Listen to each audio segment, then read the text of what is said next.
Hey, fuckers. Welcome back to the show. I am the man of your dreams, Mr. Luis Antonio, back with episode 5. And I am joined by yet another special guest. And if you're keeping track, that's 2 guests in a row now. I want to keep this going. But this one's a little bit different because it's a guy. And let me see. How can we do this? He's a podcast host. He was a podcast host of 5 other shows. He is one of the 3 main hosts for 22 Shots of Moods and Horror. If you've never heard of them, go check them out. But he doesn't care about any of that. All he cares about is his next Blu-ray set and getting his noodle wet.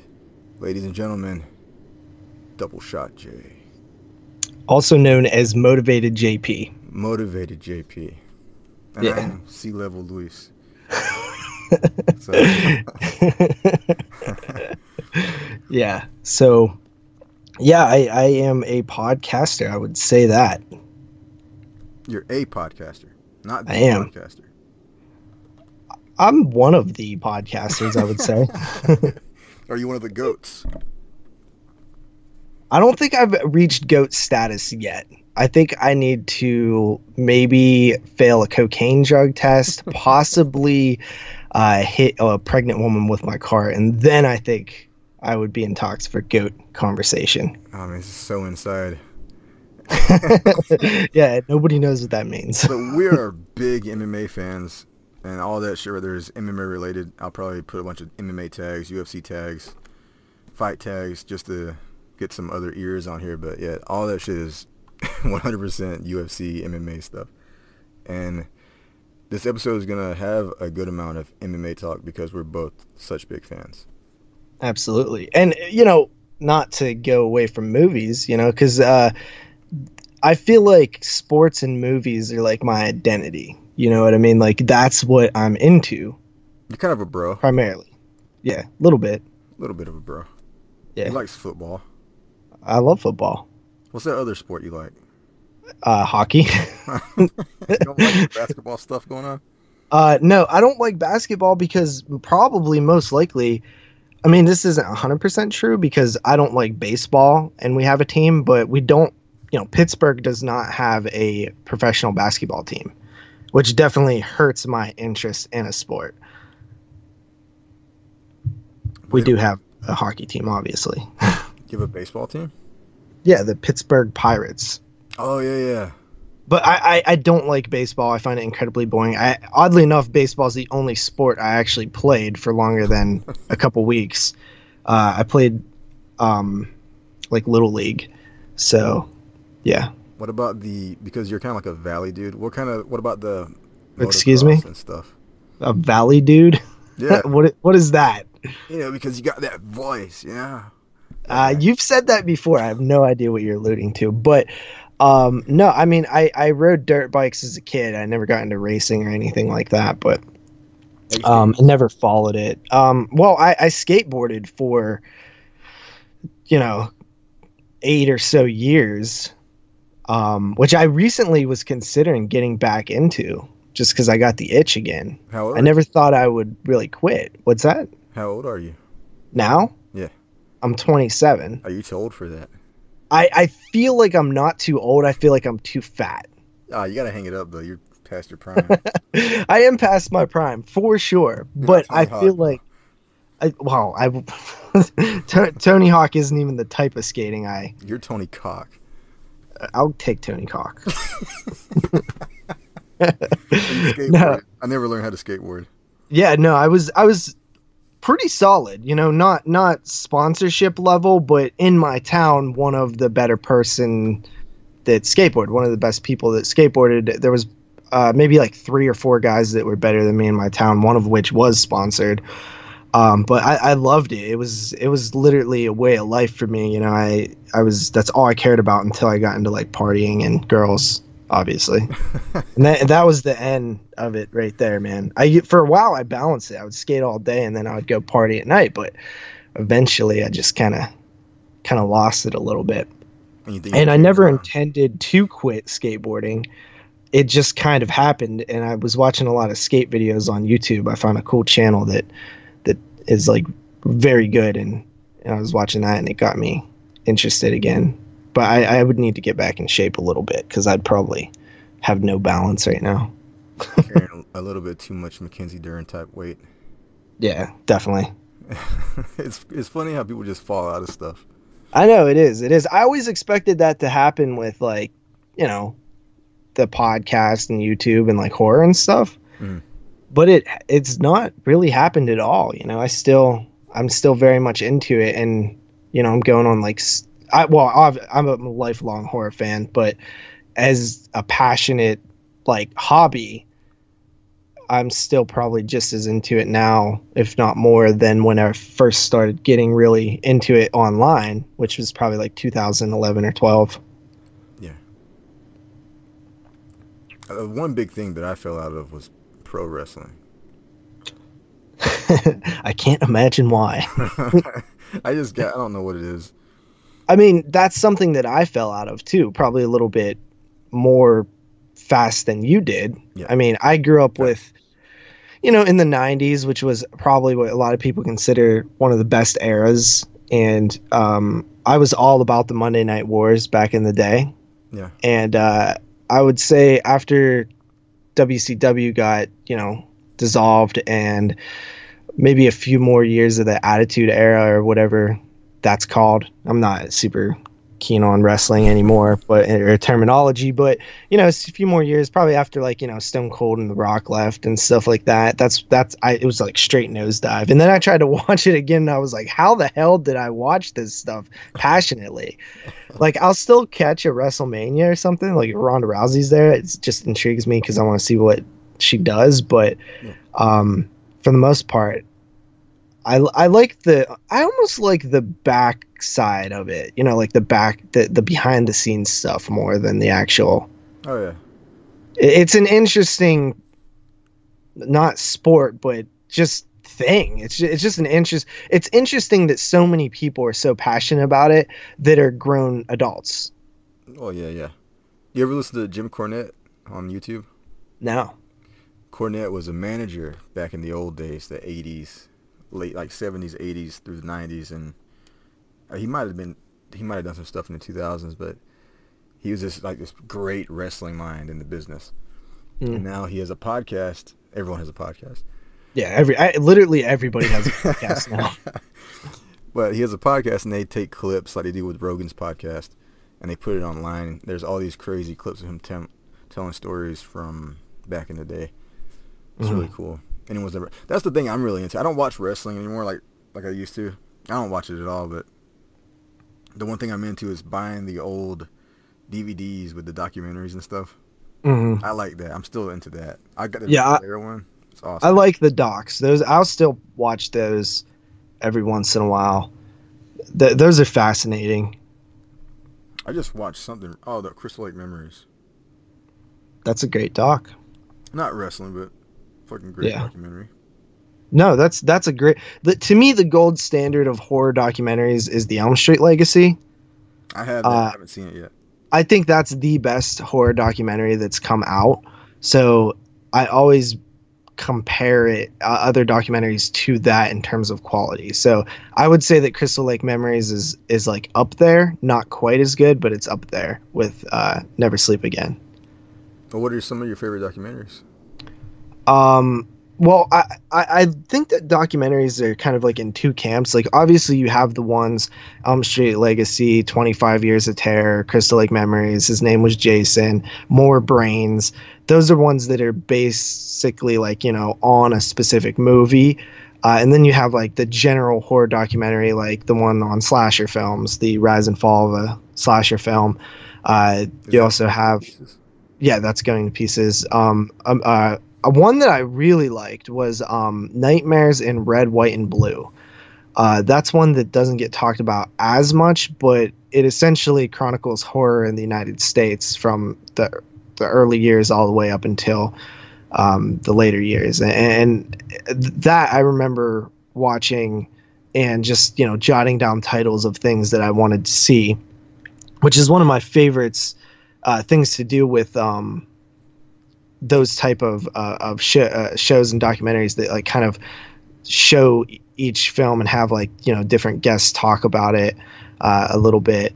And that they kind of go through the early years, the Universal monsters, and you know the sci-fi boom of the 50s and on into the slashers of the 80s, and kind of like the themes that happen throughout time and history in horror. I recommend that one. There's also one on the Universal films that I really enjoyed.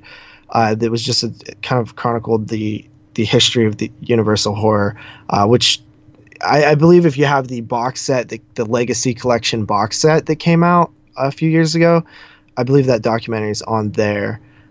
That one's good. Also, the Ozploitation documentary is not specifically on horror. That one's really good. Explain the guy that one if people don't know what it is. So the Ozploitation, it's called I think it's just called Ozploitation: The Wild Untold History of Australian Films or Australian Cinema.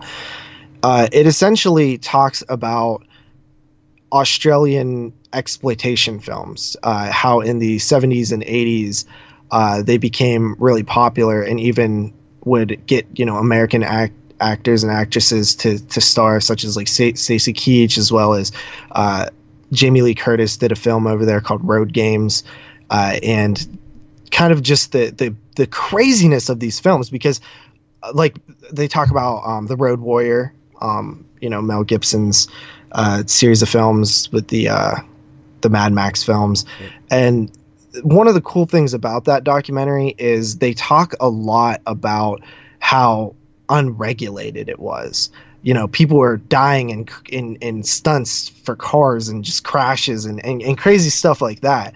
It's where I first heard of a film that involved this woman who gets like raped by these hicks, and they tie her to the front of the car naked, and it's just crazy. That film, I forget what it's called. It just came out from Umbrella though on Blu-ray.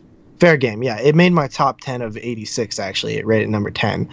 And that's where I first heard of that film. And of course they do get into the horror ones like Patrick, everybody knows Patrick, and Dead End Drive-In and Body Melt and all these crazy Australian horror films. And they talk a lot about the teen sex comedies and different things that came out at that time too, the action films. But it's just very fascinating to see how these films were made in that era. The same guy also did one on the Cannon films. I'm sure you've seen that one. Yeah, Electric Boogaloo.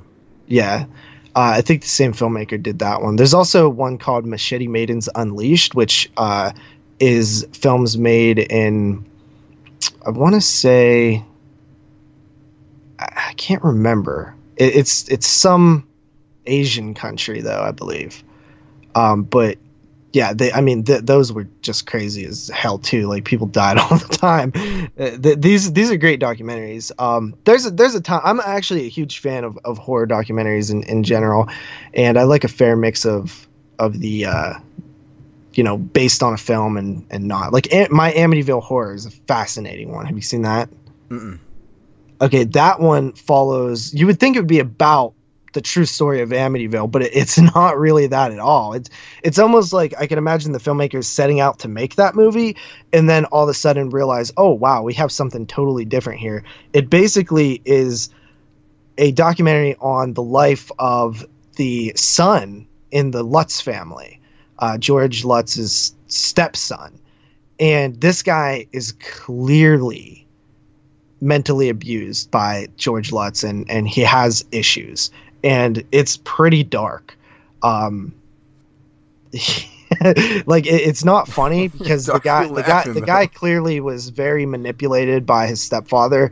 He clearly has so much hatred and resentment towards his stepfather, but still believes that, like, it almost seems like he's brainwashed to me to believe that stuff actually happened to him.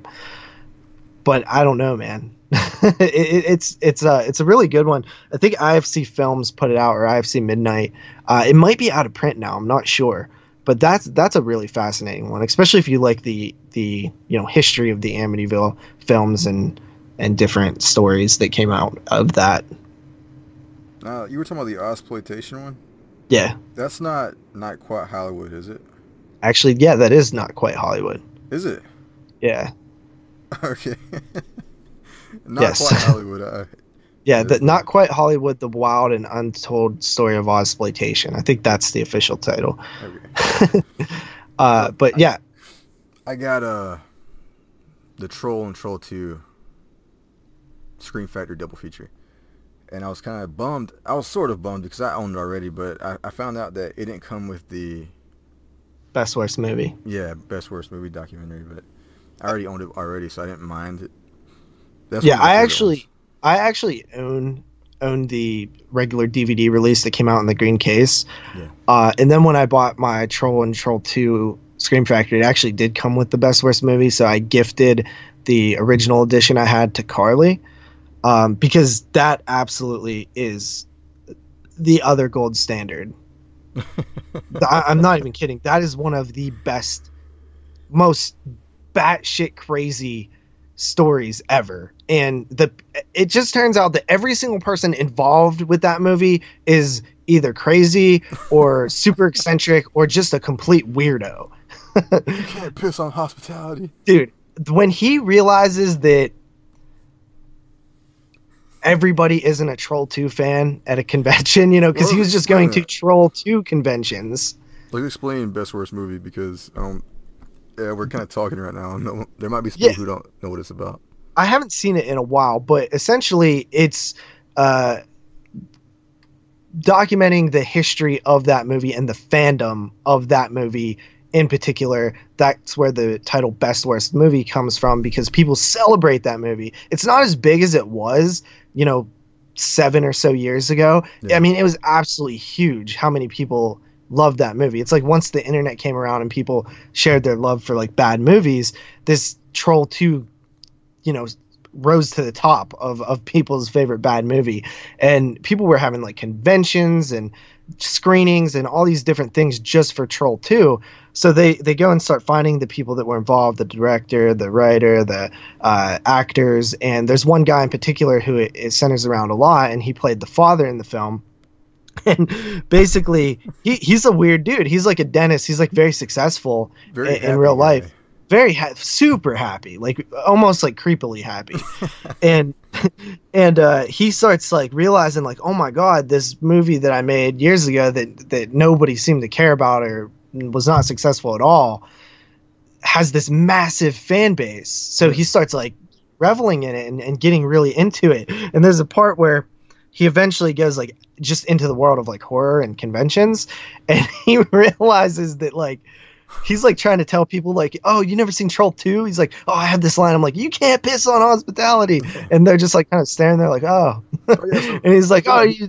He gets used to going around to all these conventions that are mostly centered around Troll 2.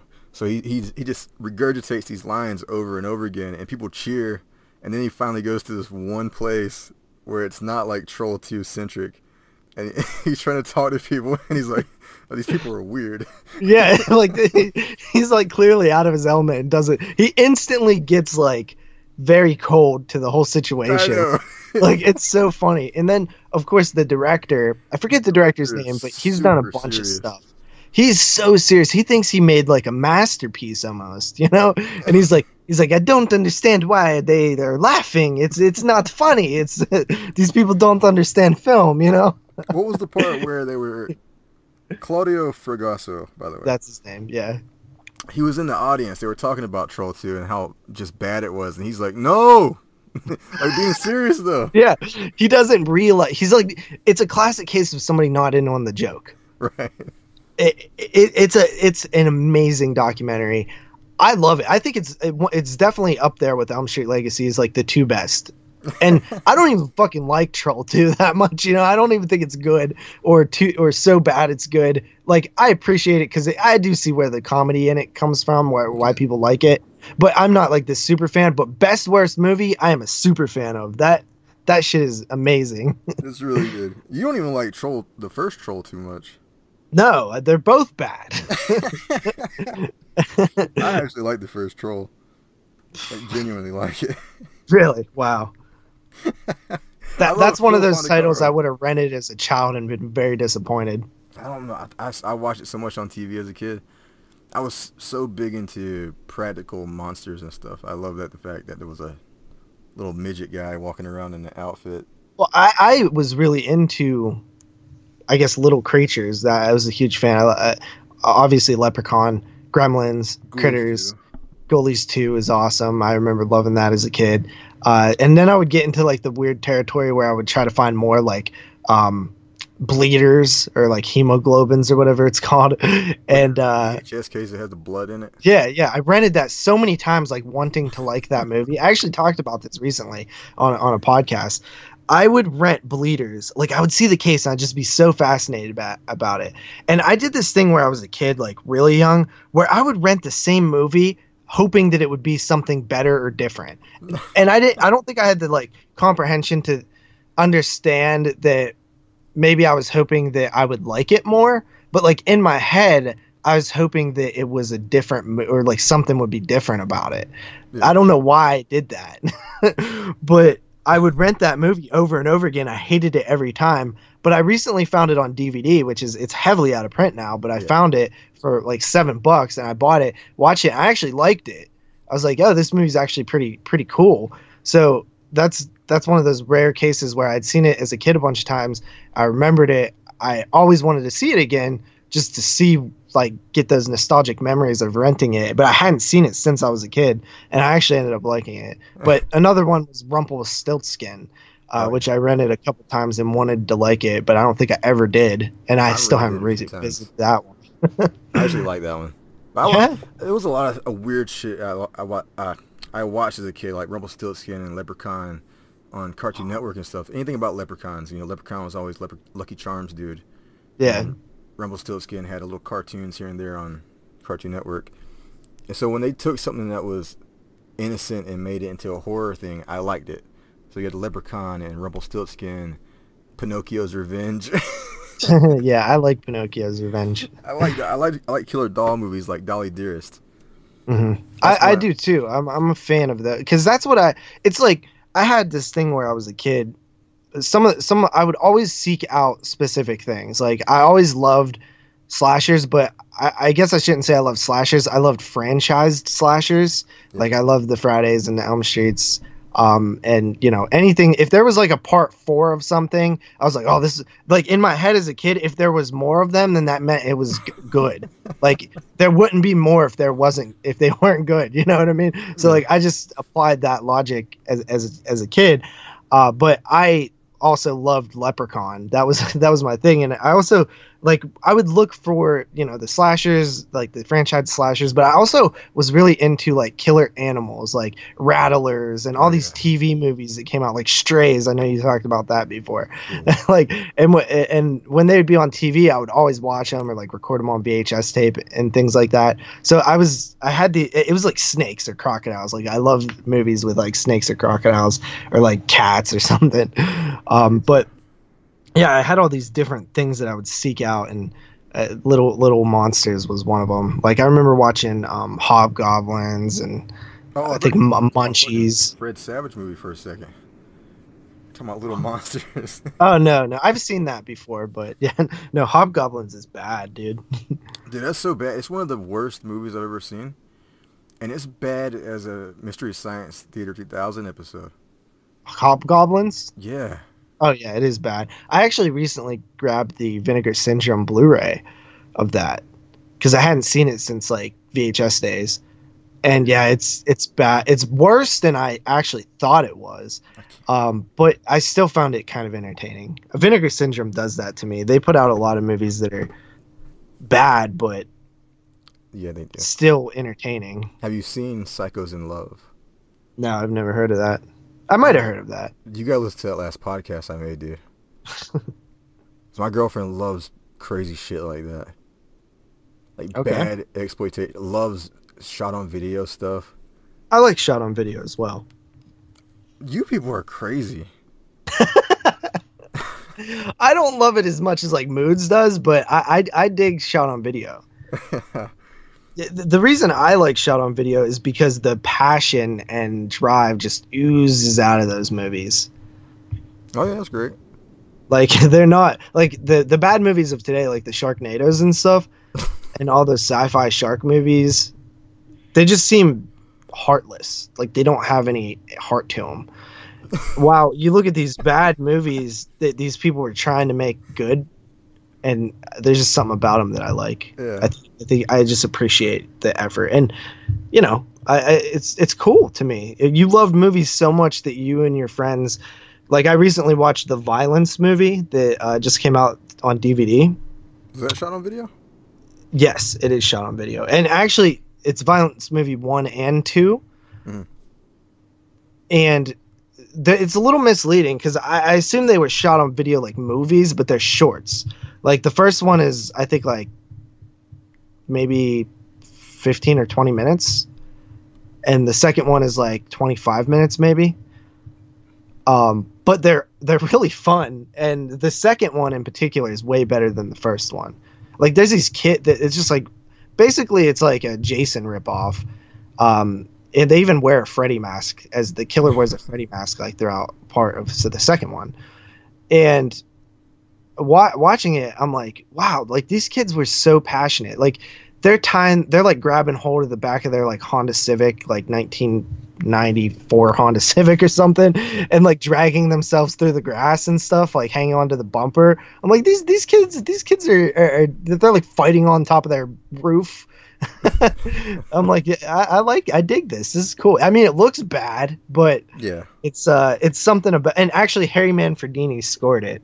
Jesus Christ. Yeah, they originally stole the score, but apparently they like recently got him to score it or something. I think the story goes. The Violence movie. Yeah. Jeez. Did you ever watch the violent shit movies? No, Jeremy did recently. He got all of them for Patreon. I watched the newest one, the one that came out in like 2012 or something. It was so bad. It was like I think it was like over 2 hours or something. I just like the way you said that. You got it from Patreon. Yeah. Yeah, you watched something recently. If I can go back to it. What was that? You've watched something recently. I'm trying to get back to it right now just so I don't. Okay, what was it? Let me see. Letterboxd. Here we go. Because it's something I enjoy that I don't feel like a lot of people know about. And it's Eileen, Life and Death of a Serial Killer. Yeah, I did watch that. 2002 interviews. Yeah. Yeah. That's the woman who they made a movie about her in the early 2000s, I want to say, called Monster. Yeah. Which, by the way, I forget who plays her, Eileen, in the movie. Theron. Dude, it's like a fucking nut. Like they look exactly the same. They did really good. They did a really good job, and even the same like mannerisms and stuff. But yeah, no, I'm a big fan of true crime, and I love documentaries on serial killers or people who murdered people, and I love the more twists and turns to the story, the more I like it usually. But this one is just fascinating because, especially that particular documentary, because it really showcases the fact that she might be at least partially telling the truth on a lot of the stuff she initially said, and then later changed her story. This documentary is about Eileen Wuornos. Is the hitchhiking hooker. Yeah, she's a female serial killer. There was two of them made. There was one early on, and from the early 90s, I think. And there was another one, this one we're talking about, where she just kind of spirals out of control. She's really paranoid. She's getting ready to die. She's on death row. And this one chronicles like her almost like final days. Yeah, and she gets super paranoid, starts backtracking on a lot of stuff. People don't know if it's bullshit or if she's just, if she might be telling the truth. I am in the camp that I do believe that she was probably raped a few times and kind of had a breaking point, and murdered people who tried to rape her, and then eventually just started murder. I think the movie actually played it out like that. So, and then I think she just actually started murdering people. But when you watch that, you cannot blame the person, because they clearly have mental illness.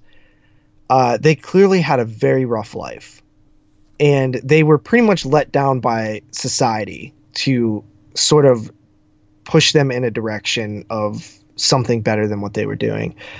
And I don't think that this person was evil. I think she was just severely messed up. Oh yeah. But yeah, there's also one that I watched recently in the same light, kind of called Evil Genius. Have you seen it? Mm-mm.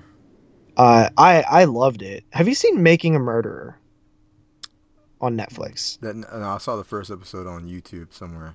Okay, well that is probably one of the best like docu-anythings that was ever done. I mean, it's just insane. Like, you couldn't even write the twists and turns that are in that thing. Like, the best movie makers couldn't write some of that stuff, how crazy the story gets. It's like 10 episodes, and how many times I was like, he did it, he fucking did it, and then like, oh no, he definitely didn't do it, back and forth with it. It was crazy.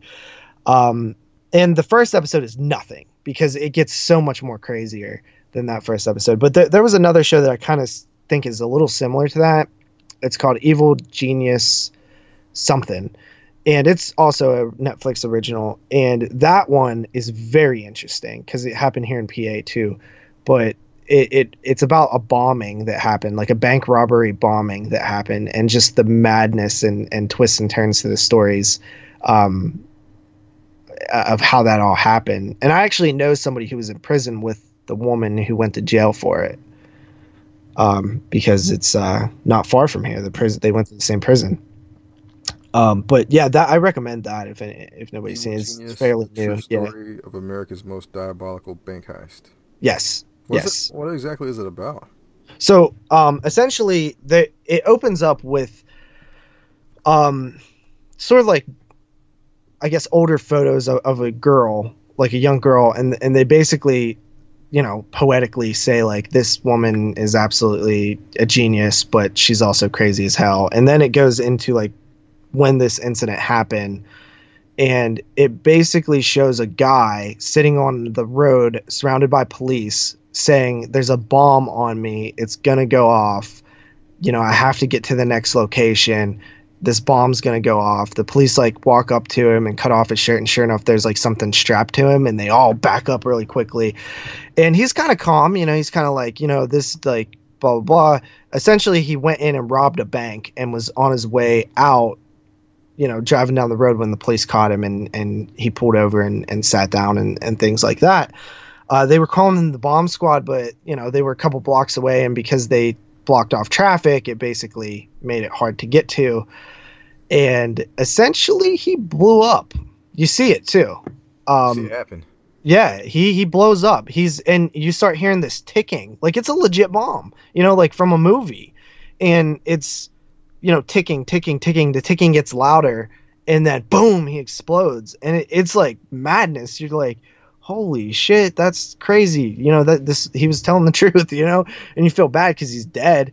And you find out that like there's this giant like scavenger hunt thing, and there's like all these letters and different things that they found, and they had no leads and had no idea like who to get for this. He said that a bunch of black guys hit him over the head and strapped this bomb to him and gave him a note that basically said, rob a bank, then go here, drop off the money, then go here and get a key and all this stuff.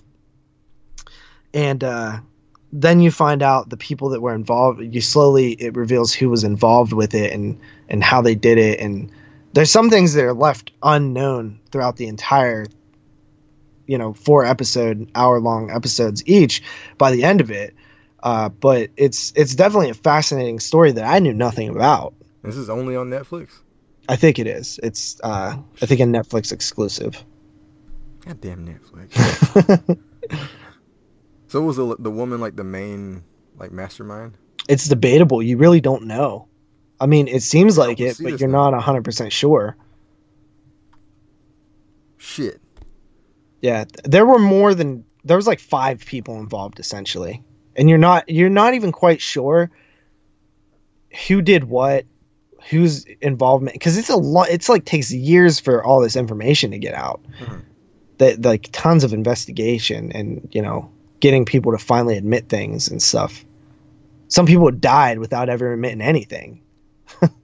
Did you ever see OJ Made in America? I haven't. I heard good things though. Dude, that's a great one. Yeah? It's fucking long though. I'll check that. I mean, I love this stuff, but I only have certain amount of time to get to everything I want to. Yeah. What was another documentary I wanted to bring up just now? Yeah, OJ Made in America is 463 minutes. Yeah, that's a marathon. An hour longer than Crystal Lake Memories. Poof. And Crystal Lake Memories is already fucking long. It's like 8 hours or something. I don't think it's that long. Really? Your math is off. Really? Yeah. I think the version I have is 8 hours. You might have the 3-disc set. I do. God damn you. I pre-ordered that bitch. Fuck you. It's my favorite franchise. That's my favorite franchise. Bro. It's like we're friends. Yeah, I love Friday the 13th. You don't love all the movies though, like me, fucker. I do, except for one. You don't like Jason X. Yeah, that's the only one I don't like. And I don't hate it. I just don't like it that much. Like, I would say that it's definitely my least favorite. I'd rather watch any of them than that one. I think it's more frustrating to me that people like it. Like, I think it makes me like it even less because I just think it's bad. And, you know, I'm a fan of Jason Goes to Hell, which not a lot of people are. Mm-hmm. And I hear people complain about that movie a lot, and I understand the complaints, but I hear those same people talk about how much they like Jason X, and it blows my mind. I think, you like Jason X? I like all of them. Damn. Jason X has fun kills. But what's your least favorite one? 8. Really? I don't like that fucking 80s theme. 8 has grown on me tremendously. I didn't like it as a kid. Actually, I would get mad when I would accidentally rent it. Because, again, for some reason I was dumb as fuck when I was a kid. And I didn't understand. I never knew which one was which. And I was always looking for part 7. But I would always end up with part 8. Even though there's a giant cover of New York on the fucking cover that I should have put 2 and 2 together. And that's something I don't fucking care about. People are like, oh, it takes place in Vancouver or on a boat. I had no issues with that. It would have been cool to have like more than half the movie to be in New York, but I don't have a problem with what we got. Yeah, I actually like the boat stuff. I have issues with the little hallucinations of Jason as a kid. At the end? Like all throughout the movie. When her dad like throws her in the lake. Yeah. Yeah, I think she's the worst out of the final girls from Fridays. What? Why? She's just the weakest one. She's not character? Yeah, like she's not that interesting. She's just I don't know. I like that. I like pretty much every other final girl. If you're trying to put logic into it, and I do that with the Friday 13th. I try to because the timeline's super fucked up. Part 8 takes place in like 1999 or some shit. Yeah. I've seen videos where people break it down the best they can. Yeah. They try to play it off like Jason as a kid or as a ghost or whatever, pulled her down under the water when she was a kid. Yeah. When if you look into the timeline of it, he was killing people already as a, grown man when that happened. Yeah, well, I mean, there's so much, like, you have to separate so many different concepts because the ending of part 1 doesn't make sense if they're sequels. Yeah. Unless you say that was a hallucination. Oh, I do call it a hallucination. What's that? I do say it was her mind playing with her. Yeah, okay, so Jason, what is your theory? Jason drowned? Jason resurrected? This whole theory, I'll tell you a little bit because I'm going to do an entire fucking show on this. You could be in it if you want. Okay. But my quick theory here is Jason didn't drown as a kid and grew up in the woods. Because throughout the whole time, they were trying to reopen it and it kept getting closed. So he was able to grow up And part 2 is why I think he was living with his dad. Oh shit, you're bringing Elias up into this bitch? Yeah, because Pam Voorhees is already a fucking crazy bitch, right? Mm-hmm. So it would make sense that someone would want to get their kid away from her. So I think nobody was Do you watching. think he faked the drowning? Yeah, because nobody saw Jason drown. She didn't even see him drown. When she's looking and saying "killer mommy," and you get these visions of Jason drowning, she didn't see that shit. Yeah, it's just like a vision. Yeah, no, okay. I mean, obviously none of the filmmakers thought this, but it is a fan theory. Yeah. Like, I can roll with it a little bit. So Jason grew up in the woods. You know, he's a super mama's boy, so I think Maybe his dad died at some point. Yeah, and Elias kept him near the Crystal Lake woods. That's in his shack. Yeah, in the shack, because part 2 there's a shack way too big for one person. That's Lewis's main point of evidence. That shack is not big enough for, or too big for one person. Well, you look at it, there's a room where he sleeps, and he has a room for his mom's head. And then there's this whole other area. Why is that other area there? And it's all bare. Yeah, okay. I mean, that's okay. I could buy it a little bit. You know, I'll bite that. I'm gonna go balls deep in that episode, yeah. Mm-hmm. Yeah, but I've always been to the camp where Jason didn't drown as well. It doesn't make sense that he drowned. He's a human dude. And people are like, well, why? He gets hanged in part 3 and he gets in the accident. I'm like, well, Mark Hunt has a fucking hard-ass head and Fujita had a thicker skull than most people. It's not out of the realm of possibility that Jason with his fucking humpback has a thick-ass, powerful neck and a thick skull. You know?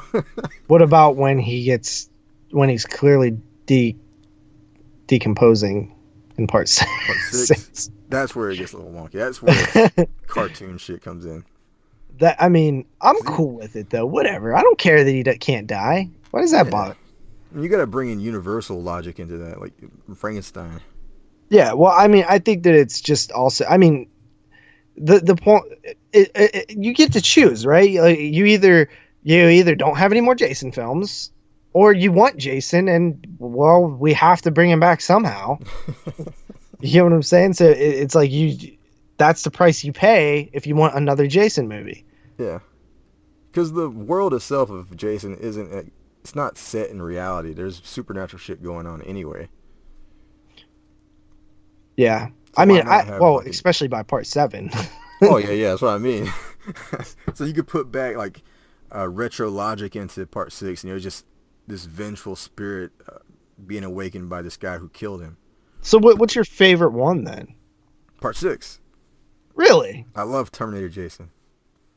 I like part 6 too. I think part 6's end is one of my favorites in the series. Where he's underwater? Yeah.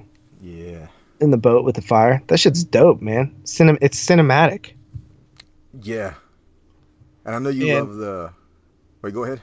I love I love so much about part 7. Yeah. I really do. I know that one has its detractors, but there's so many things that are good about it that I'm willing to forgive some of the things that are bad. Like, I love the look of Jason. I love how he's just underwater there, just waiting. Mm-hmm. That shit's scary. The one thing I don't like about it is something that's out of their control was how the MPAA cut it up.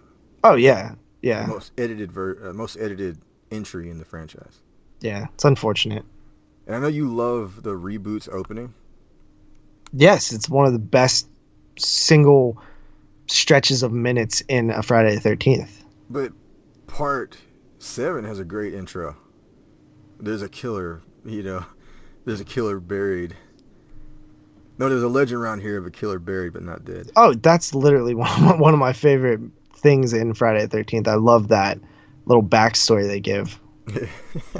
I used to see that in I don't know if that was the trailer, if that was in the trailer, but I remember always seeing that on VHS previews. I swear to God, and that's why I always tried to find that one. Part 7? Yeah. Huh. No? Am I wrong on that? I'm trying to think.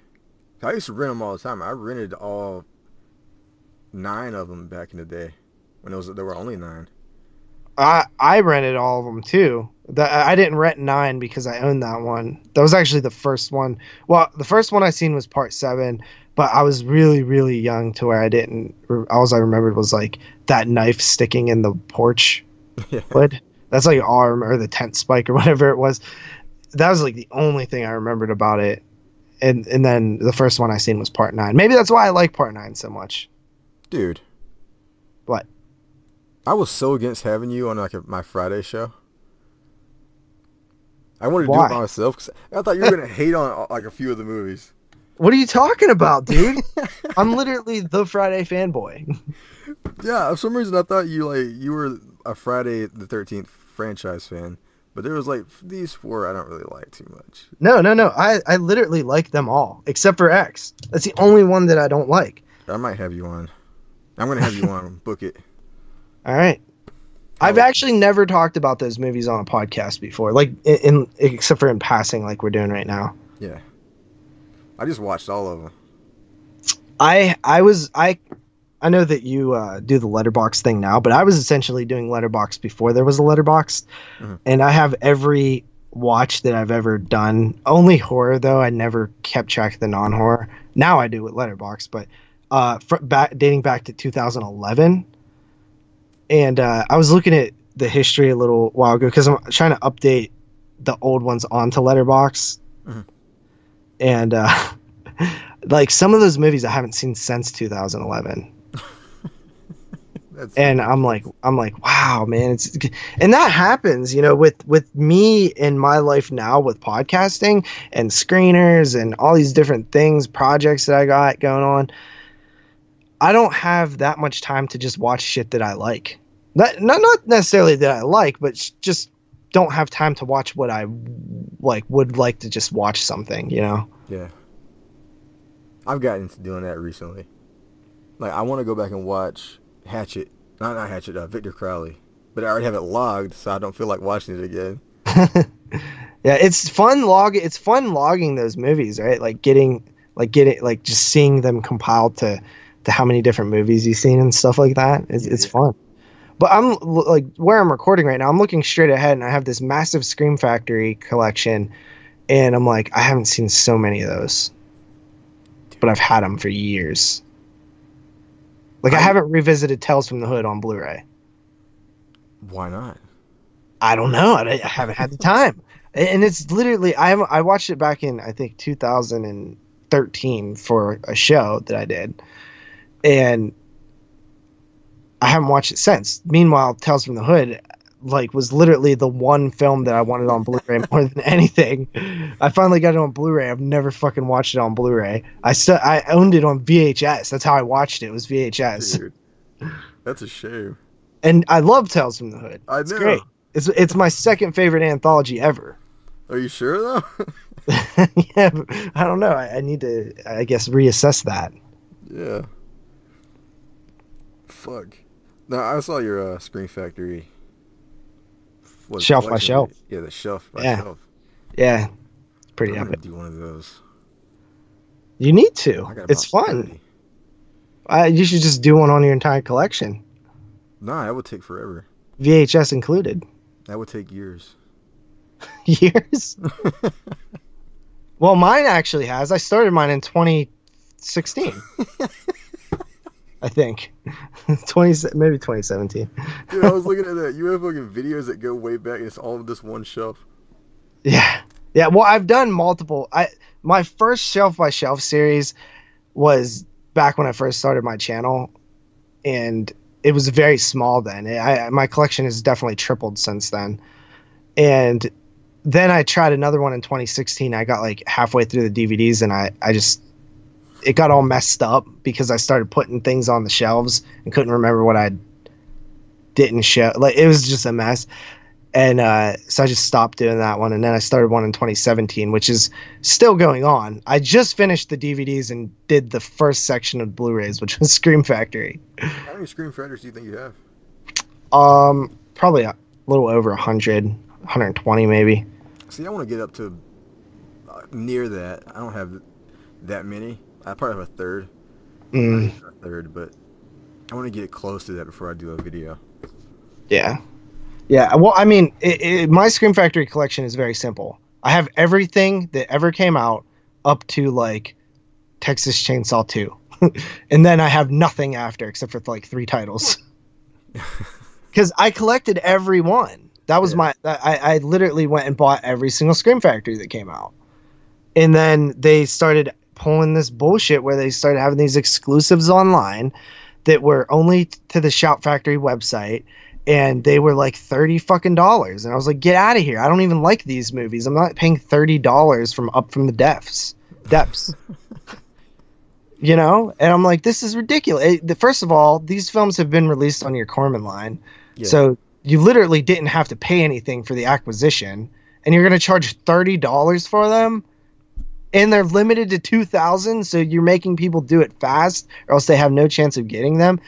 And that's why Moods stopped collecting everyone too, because you're looking at a guy who, like, at that time I was still playing catch up. Moods owned every single Scream Factory release, every single one of them. And then they're going to put, and also the shipping to Canada was like $60 by itself. So $90 for like one Blu-ray or something. I might be exaggerating a little bit, but it was a lot of money. And what that like completely spit in his face of collecting every release. So he stopped too. That annoyed me. I'm just finally coming back around on Scream Factory because they've been putting out good releases like the It's Live set, and they announced the Rex set.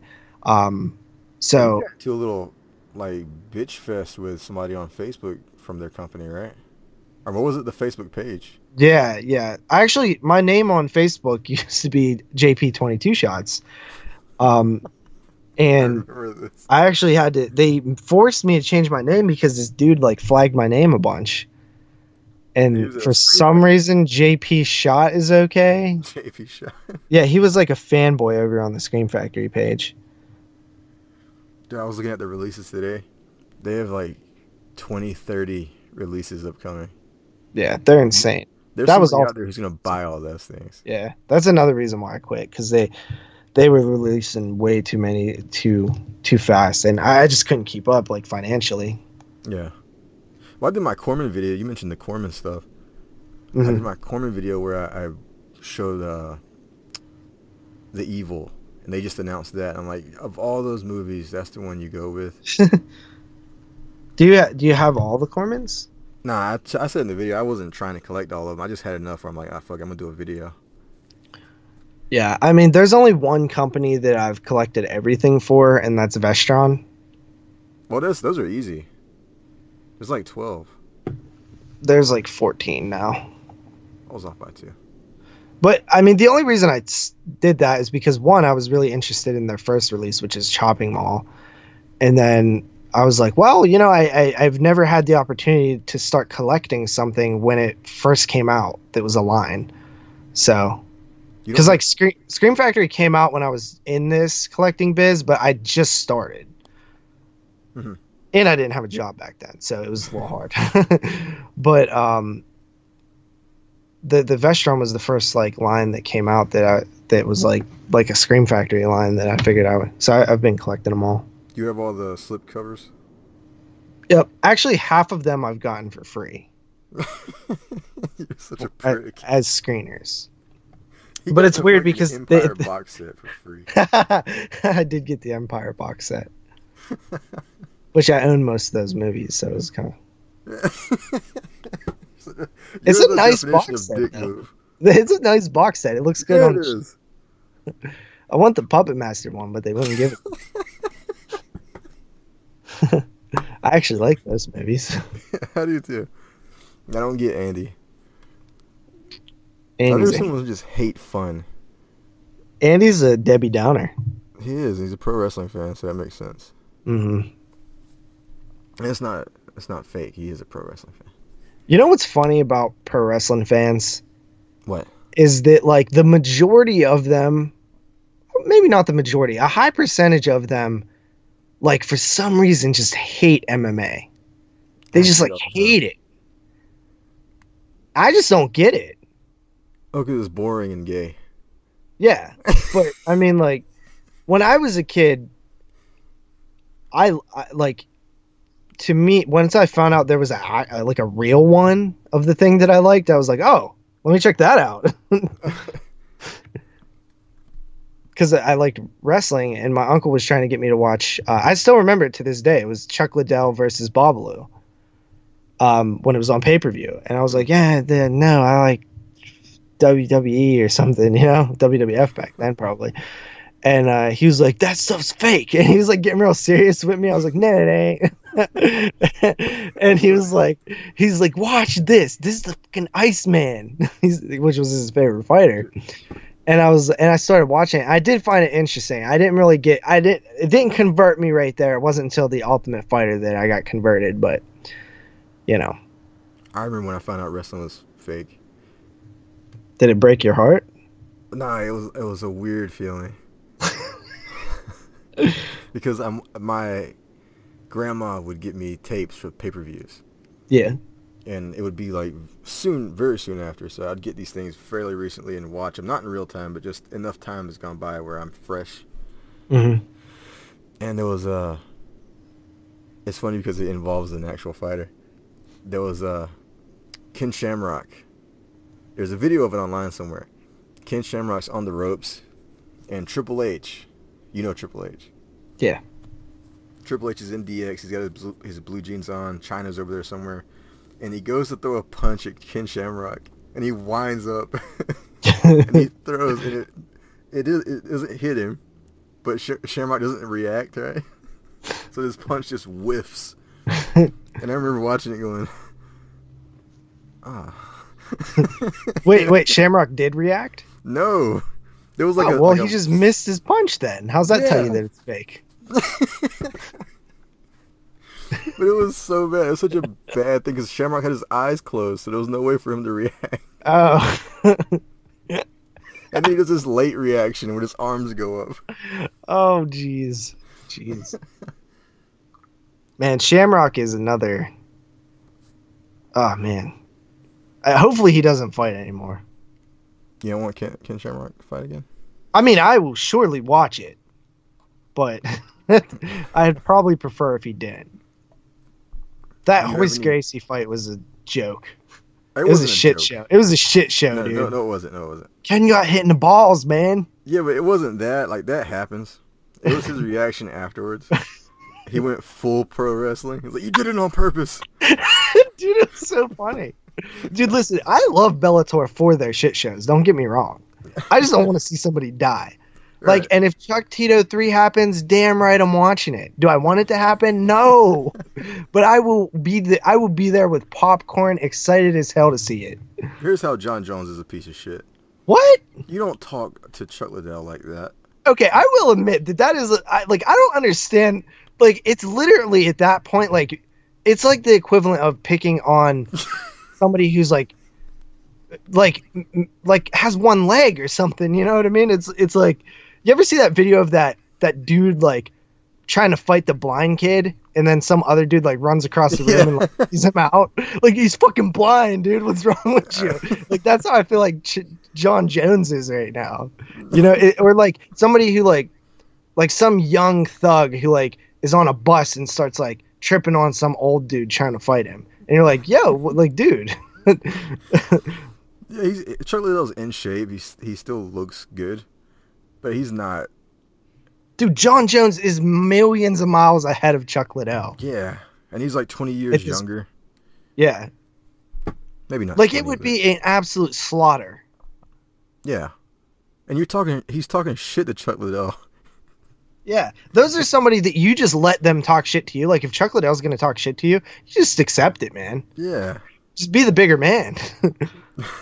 Fucking John Jones. I love Jones. I know you do. It's sad. Why? Because he sucks.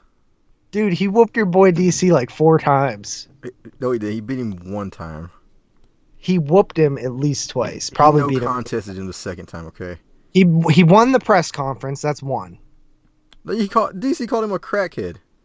And Jones took him down and whooped his ass. I don't know. That was a lucky head kick. And then DC cried, yo. Everyone cries. John Jones cried at the press conference. I've never seen Brock Lesnar cry. Well, he probably does. Manly tears. in private. Then he punches himself in the face for calling himself a pussy. And he reminds himself that this is chicken shit and we need to turn it into chicken salad.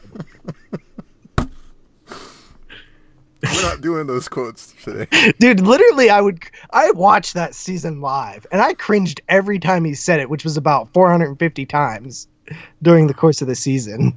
It's not a new quote, but one of the new ones I've been seeing a lot of. Not a new one, but it's one I've seen a lot of recently. Was Joseph Benavidez in Henry Cejudo. He goes, "I used to fuck guys like you in high school." Did he really say that? Yeah. You ever see that video of like when Vanderlei and Chuck squared off, and Vanderlei's like, "Me and you are gonna fuck." I want to fuck. Fight Chuck. And those Brazilians are real serious about not looking at each other in the eyes when they jiu-jitsu and stuff. So that was really a bad look on him. Oh. Yo, who is the women's flyweight champion? Montana something. Exactly. Yeah, I forget. I watched that season. The problem was she wasn't favored. Shajara Eubanks, who just fought this past weekend, was favored. Like everybody thought she was going to win, but she missed weight or failed. Like I forget, hospitalized or something due to cutting weight, and then the Happy Warrior Roxanne stepped in, who I'm a huge fan of. I love Roxanne. I don't know how you don't like Roxanne. Roxanne Modafferi. Yeah, and I think people thought that, okay, this is like Roxanne's opportunity here because she looked good on the show. That's somebody who's I'm super happy with. Like she's from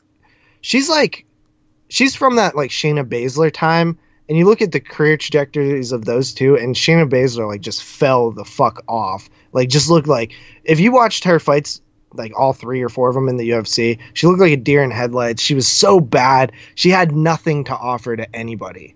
Yeah. And then you see Roxanne, who you would expect would follow the same suit because, hell, I mean, even before that, she's on like a 1,000,000 fight losing streak and stuff like that before that season, The Ultimate Fighter.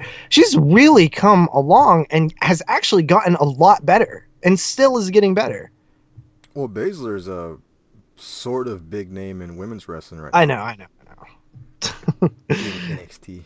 Yeah, I haven't seen exclusively talking about the fighting aspect, but I know that the next season, The Ultimate Fighter is supposedly going to be featherweight, women's featherweight, and heavyweight, men's heavyweight, which are the 2 thinnest divisions in MMA. So, what's the women's featherweight division? You know who runs that shit?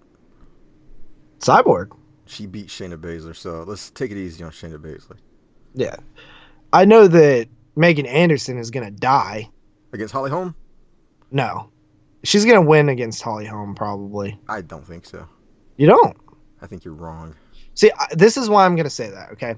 It's not that Megan Anderson is going to whoop Holly Holm's ass. It's going to look like the Raquel Pennington Holly Holm fight, where it was like razor split decision.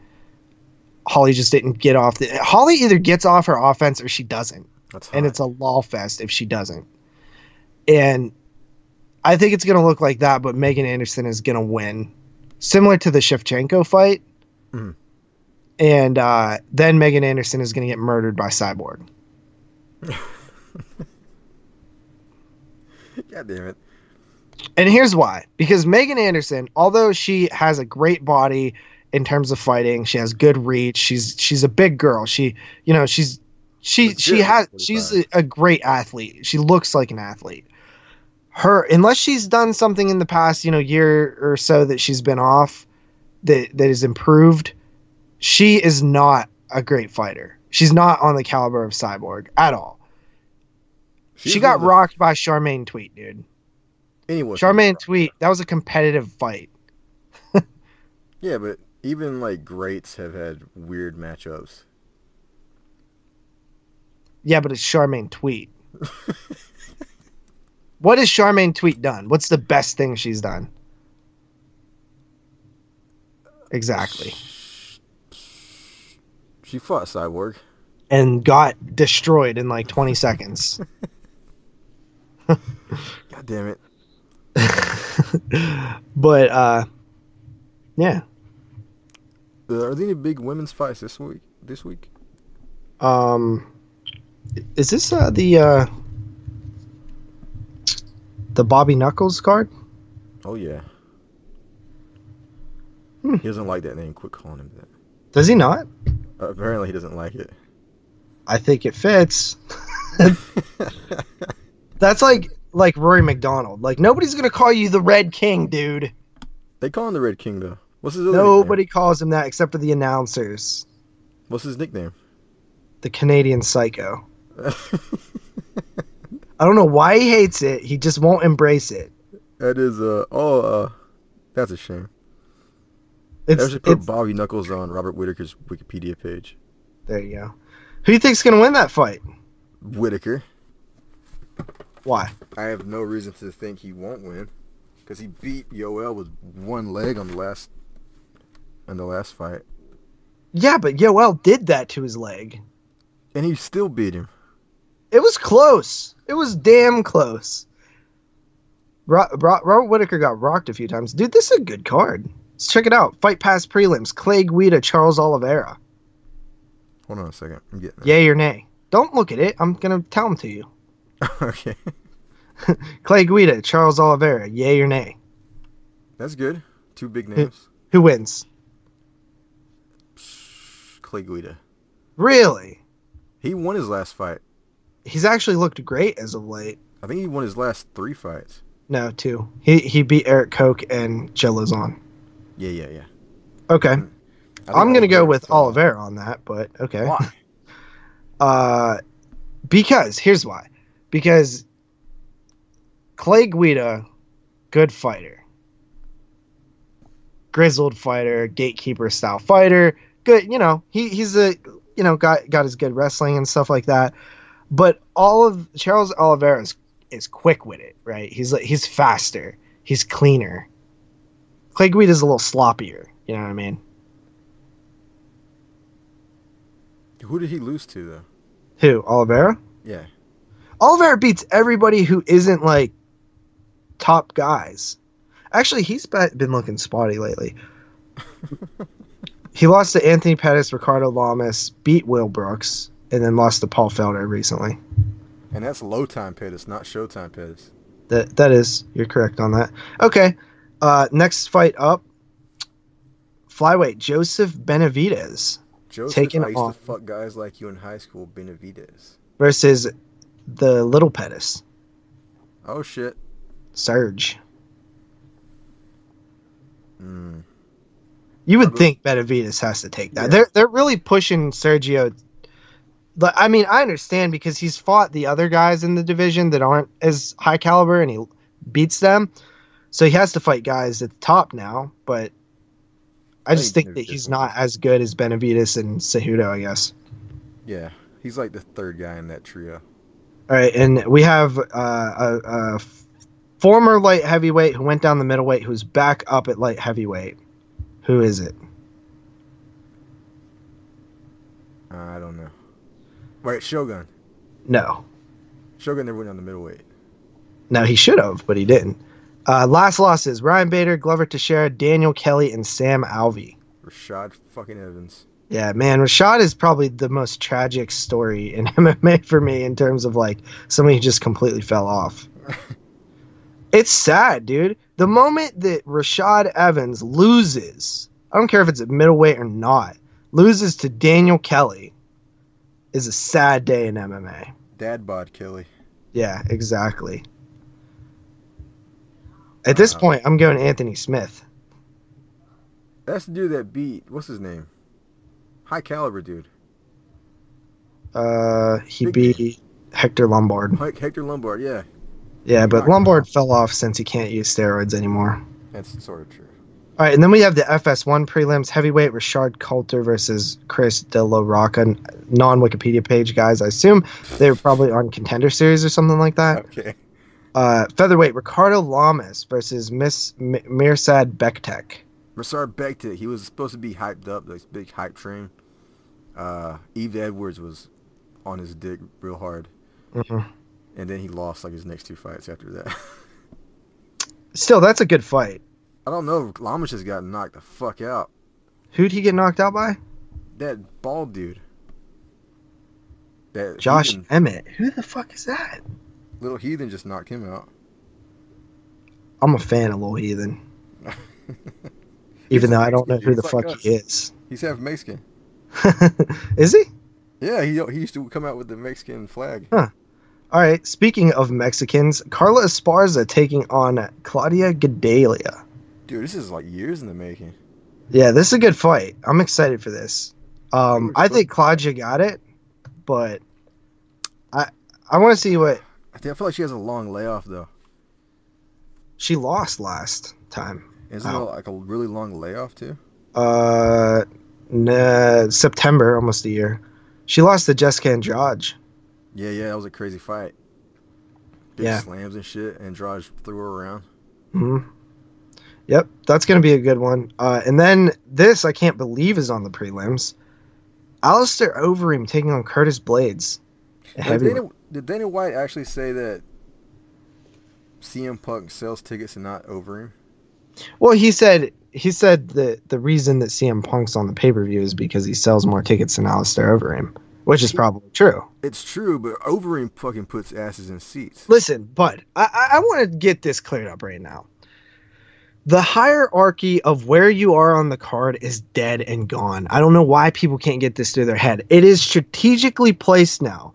You want a fight like Alistair Overeem and Curtis Blades to introduce. It's your last selling point before the pay-per-view comes on. You want that thing, you know? You want a spectacular knockout before Overeem getting front kicked in the face or something on the Fox, the main event of the prelims, if you will. Yeah, that's what they call it. You look at the cards now; they are strategically placed. You have a main event of the Fight Pass prelims. You have a main event of the preliminary card, which essentially should look like a FS1 main event on a fight night. Alistair Overeem, Curtis Blades. That's what it's supposed to look like.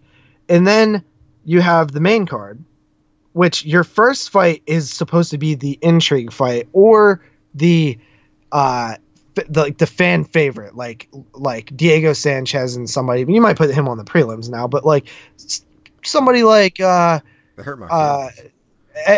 Edson Barboza and Dustin Poirier or something.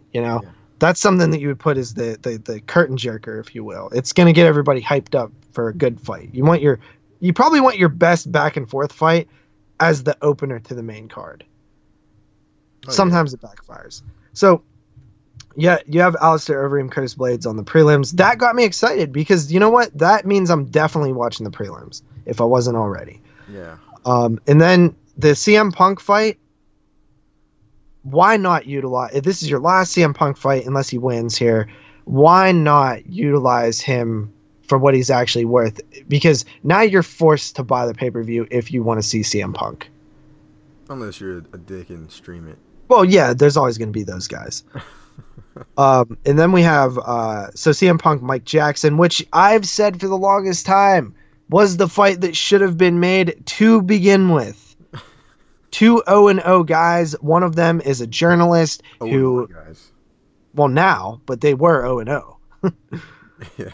When Mickey Gall was fighting Mike Jackson, I said Mike Jackson should be fighting CM Punk. This shouldn't be for the winner, They completely mishandled that thing, I thought. Because Mike Jackson is not a great fighter. He's probably better than CM Punk, but if CM Punk improved at all, they could be on the same wavelength. Mike Jackson is like a real low-level King of the Cage guy. As an amateur? Yeah. And he's a journalist. I know that. I mean, that's what I feel like when you watch him fight Gall. Mm-hmm. He's very stiff, and then he gets knocked out. Yeah. And I think that this fight could actually be competitive. I would like to see a Punk win. I would love it. I would be amazed because you know what? Everybody talks shit on CM Punk, and I have no idea why. There's this whole mentality from wrestling fans who, one, just don't like him for leaving and talking shit about WWE. Mm-hmm. And there's the whole thing of when Punk was in WWE, he was the guy, he was the one who was there day in, day out. And there were part-timers coming in. So they have this whole mentality coming in over looking at the UFC and looking at Punk go in and say, oh, he's taking someone's spot who could have been there. But he's not. That's what I'm trying to say. But they think that. That doesn't exist. Like, if Punk is there, it doesn't mean that they don't have room for Ben Askren. Like, that's the argument that I see sometimes. Like, oh, guys like Ben Askren can't get in the UFC, but CM Punk can. Well, first of all, it has nothing to do with not enough space. Like, this limited, it's not a physical school bus that you only fit a certain amount of people on. Like, they can fit as many people or as few people as they want, period. And there's literally guys who get picked up off of the fucking, you know, ABC championship title fight of Northwestern something every week, you know? It's just about the right time and the right place most of the time with the UFC, unless you're like a highly touted prospect. Right. So it's not like he's actually taking a spot of anybody. And two, I think it is probably one of the most ballsiest things that you could do when you're at the top of your game in one thing, making tons of money. You don't need the money. He doesn't need the money. He's literally does not need the money. He might need some money right now. I doubt it, but if you say so. Trial. But at the time, he definitely didn't need the money. No, at the time, no. But to go and try something that is potentially and most likely going to embarrass you, but you want to try it because you've always been fascinated by it, how do you not respect that? Douchebags. I love it. I think it's amazing. And I'm interested to see what happens. Too. I was a Punk fan, though, before his attempt at the UFC career. Yeah. And then you have Andrei Arlovsky, Tai Tuivasa. I don't know who that is. I think he lost his last fight. Who, Andre? No, the other guy. Probably. And then you have another women's fight, Holly Holm versus Megan Anderson, which I totally forgot was on this card. Title eliminator. Yep. Maybe. Well, it has to be. Who else is there? This is only the second women's featherweight fight without Cyborg. Yeah, it's crazy. Because it was two weird no names who fought before, and now there's this one. No, Holly Holm and Jermaine Durandamine fought before. Oh shit. That's true. Well, third fight. And then you have the doubleheader title fights. For the interim welterweight title, you have Rafael dos Anjos versus Colby Covington, and Robert Whittaker versus Yoel Romero. Covington is going to work Dos Anjos. I'll tell you that right now. Yes. No. Yes. This is Franken Pettis we're talking about. Dude, Franken dude sucks. No, I've never believed him as a champion. Lawler? Huh? He beat Hobby Lawler's ass. Hobby Lawler? Yeah. Listen, first of all, Robbie Lawler was at the end of his career. He is on the downslope. That's like coming over and fighting somebody who has severe brain damage. Okay? Robbie Lawler, I love Robbie Lawler. Great fighter. He's been more entertaining than most of the guys in the UFC in his title fights. He was not going to be champion much longer. I called it. I said that before it was even announced who he's fighting. I was like, I guarantee you he loses his next fight. And he lost to Tyron Woodley. And he's just not the same guy anymore. I don't know. I think Colby Covington is just there's some weird hype getting built up around him. And I don't get it. He beat Maya. Then who did he beat?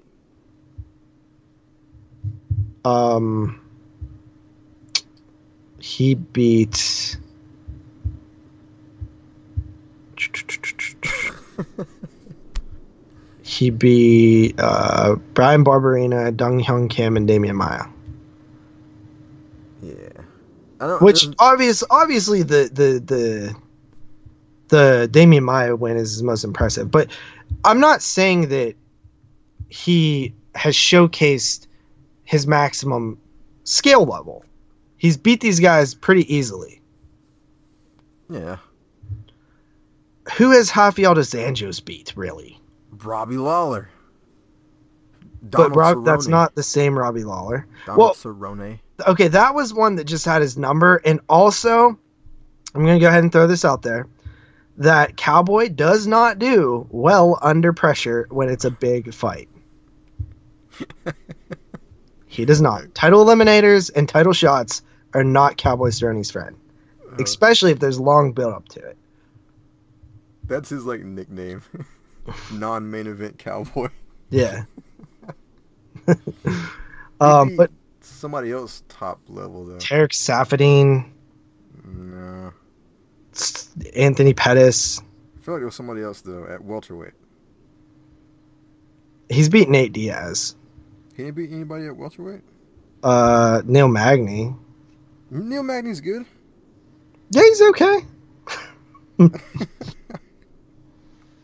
Listen, I don't know, man. I think Dos Anjos is one of the more overrated champions ever. I think Covington is overrated as fuck. I was looking at him on Embedded. He is overrated, but I'm saying that Dos Anjos, he is, but Dos Anjos is not as good as people say, man. I truly don't think he is. Like there's the I guess Eddie Alvarez worked him, dude. So did Tony Ferguson. Eddie Alvarez is a monster. Yeah, the true champion. Conor McGregor would have worked Dos Anjos too. I don't know about that. Dos Anjos was scared. Huh? Conor's not a fighter. That was before then, though. That was pre Nate Diaz Conor. He was on a roll back then. I was looking at Colby Covington, and there's nothing impressive about him. He's not big. He's got like a regular kind of. You want to bet something on this? What do you want to bet? One Blu-ray. I don't know about that. A John Jones T-shirt. No. I don't want anything to do with John Jones. I still wear my Fedor T-shirt. Where do you wear it? To bed. You're trying to give your dreams something. No, I wore it out once. Nobody recognized me. Shocker. That's because you're in Pennsylvania. You only know Rocky up there. Dude, Fedor's trash. Dude, no, he's not. Yeah, he is, bro. He just beat former world champion in the first round. He did. Frank Mir got stupid in that fight. Chael. Want to put money on it? I think Chael's gonna beat him. I don't think so. I think this is Chael's like tournament, right? Because this is where he showcased. I didn't think he was gonna beat Rampage. I didn't either, actually. I might have called. I can't remember what I thought. I knew that Bader was gonna smoke King Mo though. Oh, Bader's winning. Did you hear the news that they were trying to do a lightweight tournament in the UFC? Yeah. GSP, Nate Diaz, Conor, and Khabib. Yeah, that would have been cool. My God, that would have been cool. PFL is starting up, dude. I thought it already started. This month. No, like the real one. That was just like the... that was not the official season. That was just like a couple of events. Hold on, we haven't even finished this UFC thing. Oh, okay. Dos Anjos wins. We agree on that one. No. What? It's not even that I like Covington. I just don't like Dos Anjos, and I think he's not. You haven't liked him since he beat Pettis. I know, but I liked it years ago. Let it go, bro. And then I'm picking Bobby Knuckles as well.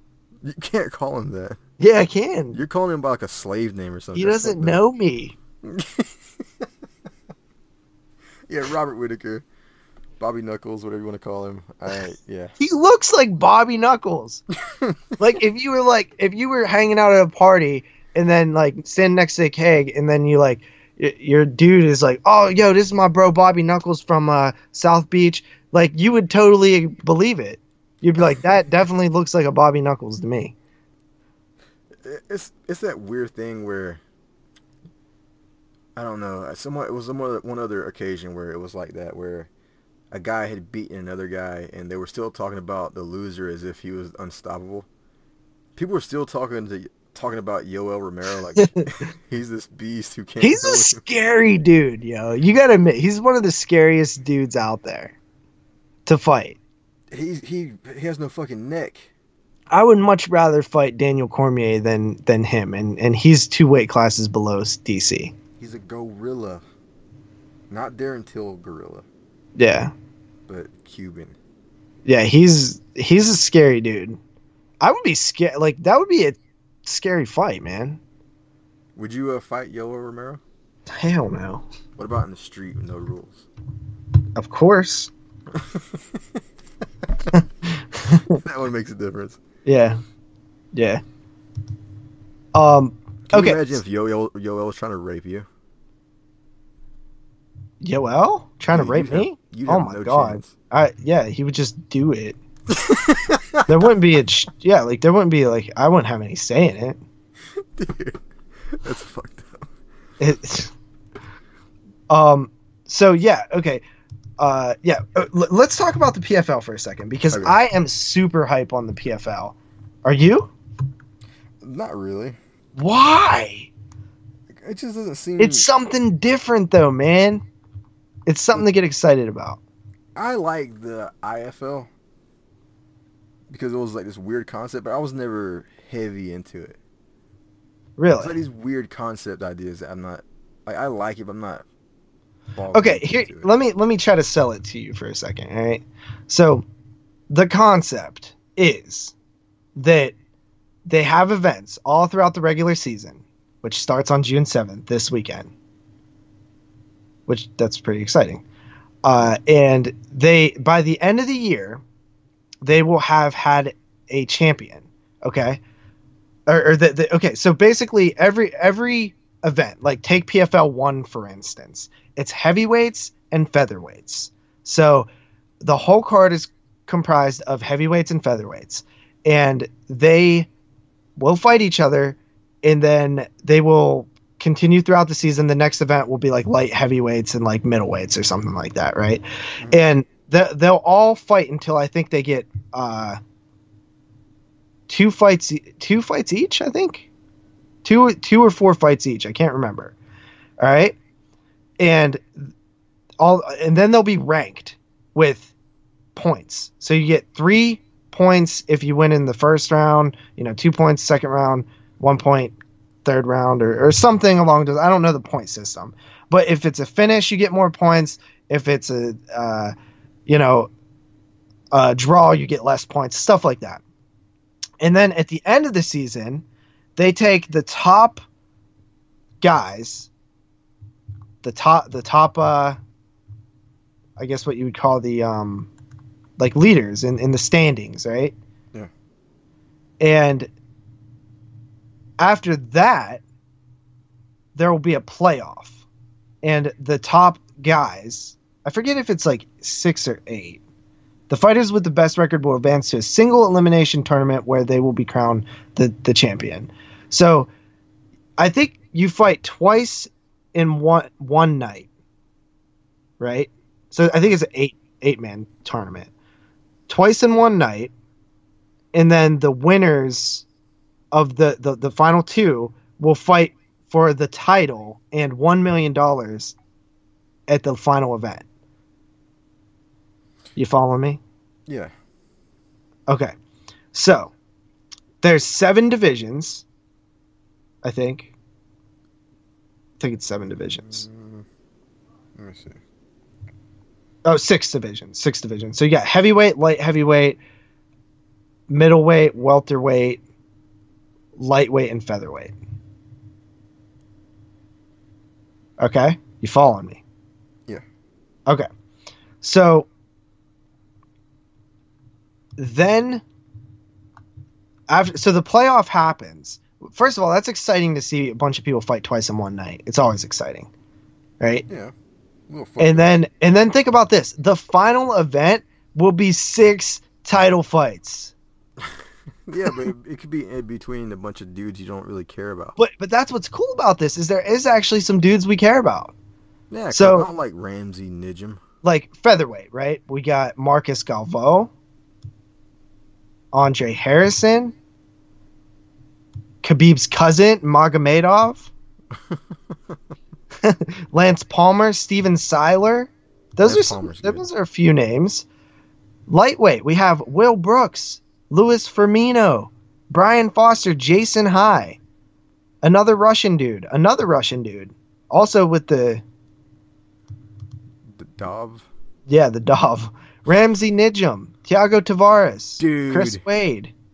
What? Rashid Magomedov. His nickname is Highlander. He's gonna win the whole thing.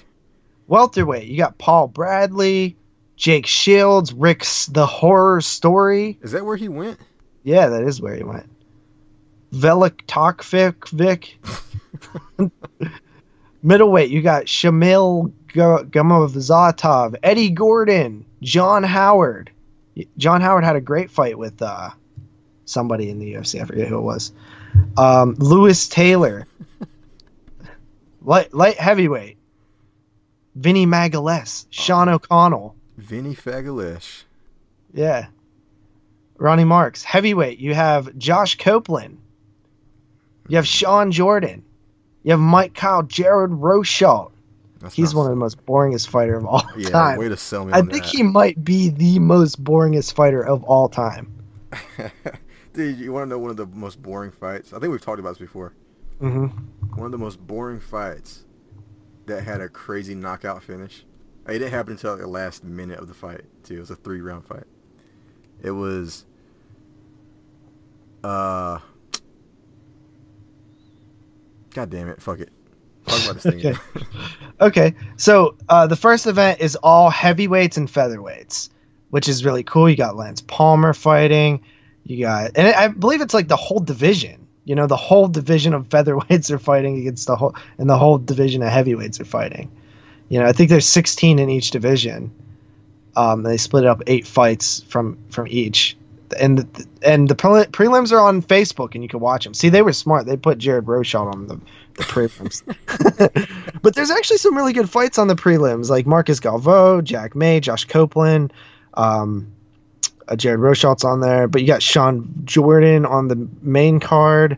And then PFL 2, you have lightweights and light heavyweights, and they actually throw a women's lightweight in there for some reason. Vinny Magalhaes, like there's tons of good fights on here. Jake Shields is on PFL 3. I think this is such an interesting concept. It's a cool concept. I think I gotta watch it. You can watch it. I think they'll be on like Fridays maybe, or are they Saturdays? At night. There's two in June. Yeah, June 7th, Thursday. It's on a Thursday. That's 2 days from now. Yeah. I'll be watching that. I might get into that. I'll probably be working. It's going to be on NBC Sports. Anyway, I'm excited about the PFL. It's just something different that, like, I like some Bellator, but Bellator's been this heavyweight tournament has definitely spiced up Bellator a little bit. But I think that Scott Coker has done a terrible job in the time that he's had. Dude, they had 2 title changes.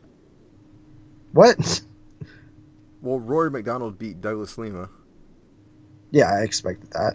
And then they had Gegard beat the Brazilian dude. Yeah, that nobody cared about. Yeah, okay, so what? My thing is, I actually knew the fighters in Bellator back when Bjorn Rebney was there. You can't count that.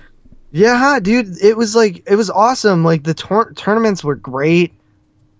It was a good time. You know MVP David Rickles? I do. But Rickles was established beforehand. MVP is their one guy that they built up, and that Irish dude that I can never remember his name, Conor McGregor's boy. Conor McGregor clone. Yeah. By the way, we're gonna go back to this for a second. Gabriel Gonzaga versus Kevin Jordan, UFC 56. Most boring fight of all time until the last 20 seconds. I assume Gonzaga won by like a knockout. Like, it's crazy Superman punch at the end. I've seen that punch before. Such a bad fight. Anyway, that's UFC. That's MMA. That's not UFC. True. Fucking casual. I watch UFC all the time, I swear. Dude, I do UFC. I train UFC. I train UFC. Dude, you used to hear that a lot. Nobody says that anymore. Oh man, it was so cringy. You used to see that a lot, though. People would legit say that. Yeah. And they'd be serious, too. Oh. What can we talk about? This is fun for a second. Oh, I know. I love talking. I wish I had a podcast that was just everything. That's what I'm doing. Yeah, I wish I could just talk about everything, like politics. You like politics, bro? No, I'm just kidding. I don't like politics. You a Trump supporter, bro? No. I should probably edit that out. Just piss people off. You know what's funny? What? We have a podcast coming up next fall called The Top 10 of 1980, 1982. Okay, you follow me? Yeah. You know how we do this? I know you don't listen to us anymore, but you know how you... You know what we do now with the top 10s? What do you do? So, we randomize a year. We just pick a year through a randomizer. We have a list of all the years, and we hit randomize, and then whatever year pops up, we cover that. Well, I knew that. But we set it, 5 months away or 6 months away, so we have time to prep. Because of course, all of us can make a top 10 just out of the films that we've seen. But the whole point is to really see everything that the year has to offer, or close. Between all 5-6 hosts, you have pretty much covered all circles of that year. And our next year is 1982. Okay, you follow me? Mm-hmm. We're doing that show in October. Okay, you follow me? Yeah. Are you following me? Yeah. All right. Moods has already watched 15 movies for that year. Yeah. Compared to my 2. What's Jeremy done? None. Uh-huh. Jeremy didn't watch his first 76 movie until like a month out of recording. Jesus Christ. He still ended up with like 25 watches. Dude, I could do this. It's fun, dude. It really is. If that's all I had to focus on, I would have such a blast. Like, you just see, like, you find so many gems that you never heard of. Not in 76 too, though. Yeah, but I usually skip the shit. I wait for Moods and Brandon to go through that, and then if they say something sucks real bad, especially now with letterboxd, I can look at Moods' ratings. Like, he watched Deadly Games and he gave it a 1.5, so that's like very low on my list now. Deadly Games. But he watched New York Ripper and gave it a 4.5, so that's very high on my list. Even though I've already seen New York Ripper. Dude, it's so easy to get to some people in that group, especially Sam. Dude, Sam is the easiest person ever to argue with. Let's talk about Sam, because I'm going to post this in the group. We can talk shit about him right here. You can listen to it. Sam is the most biased person I've ever met in my life. I'm not even joking. In this world of movie talk, he is the most biased person I've ever met. I love Sam. Sam's a good dude. I have fun with Sam, but he's biased as fuck. Well, Sam... He'll always say some bullshit like this. Like, I'll be like talking about like the Pet Cemetery or something. Yeah. And he'll bring up the fact that, well, the book didn't have this, and I'll be like, yeah, but we're just talking about the movie. You know what I mean? But he'll still forcefully feed you the book nonsense. He's the guy that has the weird logic of, if it was influenced, it's not as good as what the original thing was. Yeah, we made fun of him hardcore about that. Remember when I was like, all this time, one of my favorite accomplishments ever was when I learned how to kickflip, because I was a skateboarder, and it was like it's like the quintessential first trick. Yeah. And I would try it and try it and try it. And I remember landing on that bitch and being so stoked. And then I found out through Sam's logic that because my friend was explaining to me how to do it, and he influenced me into doing that I didn't land that kickflip at all. My friend did. Yeah. It like the logic behind that is so silly to me because like it automatically means that it's the classic like a student cannot ever become better than the teacher, according to Sam's logic. And we're not joking. He really did say this shit. But that's natural progression, right? Yeah. Like just because fucking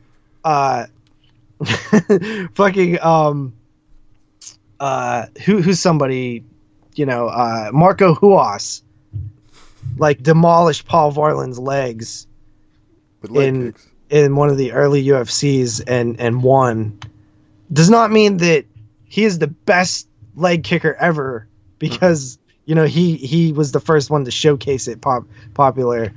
It's just like his logic would say that though. It'd be like, well, Hoist Gracie won the first UFC, so he's the greatest fighter of all time. Yeah, that is pretty much what he says. Yeah, he was the first one to do that, so he's the best practitioner of Brazilian Jiu-Jitsu ever. Well, we can't go there because Hoist was trained by his dad, which makes his dad the greatest fighter of all time. Exactly. And he learned from the fucking Asian dude who came by and taught him regular jiu-jitsu. Look at Kimura. Yeah. So... And I try to, you get into little debates and arguments and stuff. You try to stay civil. And I like Sam, but he's the first guy to start name calling. I've counted. Is he really? Yeah, I've done it so many times in my head where I've kept count. Where he'll say something about a movie, I'll say something about a movie, and I'll say that movie sucks. He goes, "Well, you suck." I was like, that movie's kind of lame. You're fucking lame. It immediately gets personal. And then Zach fucking comes in. You don't know where Zach's going to go. Zach's another case all alone. But the thing with old Sammy boy is I literally probably never get mad at anything that anybody says online. Like, I'll literally sit back and smile and I'll be like, what the fuck? I'm just like, what is he talking about? But I'm never actually like mad. I feel like Sam truly genuinely gets like irritated and pissed. Well, I think he does. No one. We were going off on him about his logic though. We were roasting him so hard. I feel like he was genuinely get pissed. It's frustrating. Because it's like a brick wall. Especially when you bring up like, I think some guys just get in their head what they like and truly think that it's the best. Yeah. And then they just think that you don't understand it if you don't like it. Like with Asian horror and Italian horror with Sam, I truly genuinely think that he's obsessed with, for whatever reason, with it, and that no movie can be bad from it. Yeah, that's what I've noticed. Yeah. Oh, man. Let's stay on Sam for a minute. Okay. Because this fucking guy will go into debates, right? Mm-hmm. Little discussions. Yeah. And he'll go into, it's a 10 out of 10. Which I've explained it so many times. And he still fucking does it. It means nothing to me. When you're saying that, it just means that you like it. That's all that means. And he goes, well, JP and Zach gave it a 10 out of 10. I'm like, they aren't anybody right now. Well, if I gave it a 10 out of 10, I think that holds more weight. It almost becomes fact at that point. No. No. But he'll use that as like it's a constant defense mechanism. Even Moods likes it. You know how many times I hear that? Dude, like, even Moods says it's one of his favorite films. I'm like, what the fuck? I don't care. A fucking fanboy over here. Like, all of a sudden, because, like, no, and I've seen them say that to me a million times. Like, where I'll be talking about a movie and how I don't like it or something, and they'll be like, Moods even loves that one or something, and I'll be like, oh, like, am I now supposed to be, oh, well, if Moods likes it, then, well, fuck, I guess I was wrong the whole time then. Yeah. Like, do they expect me to reverse my opinion? Just right, like. I don't get Which some I of do. them. I do respect Mids' opinion, honestly, but that's beside the point. What you're his longtime buddy, co-host. Mm-hmm. Those guys, I love those guys though. I mean, they're friends of mine for sure. Nah, fuck them. Listen, I said in the group, and don't you fucking do it either. I'm not listening to any of you motherfuckers anymore. This Italian shit, I have never been so underwhelmed watching movies. City of the Living Dead, Suspiria. What's that other one? Not House by the Cemetery. What's that other one? The Beyond? The Beyond. Fuck you guys. Why? Because you talk about these movies like they're the greatest fucking thing ever.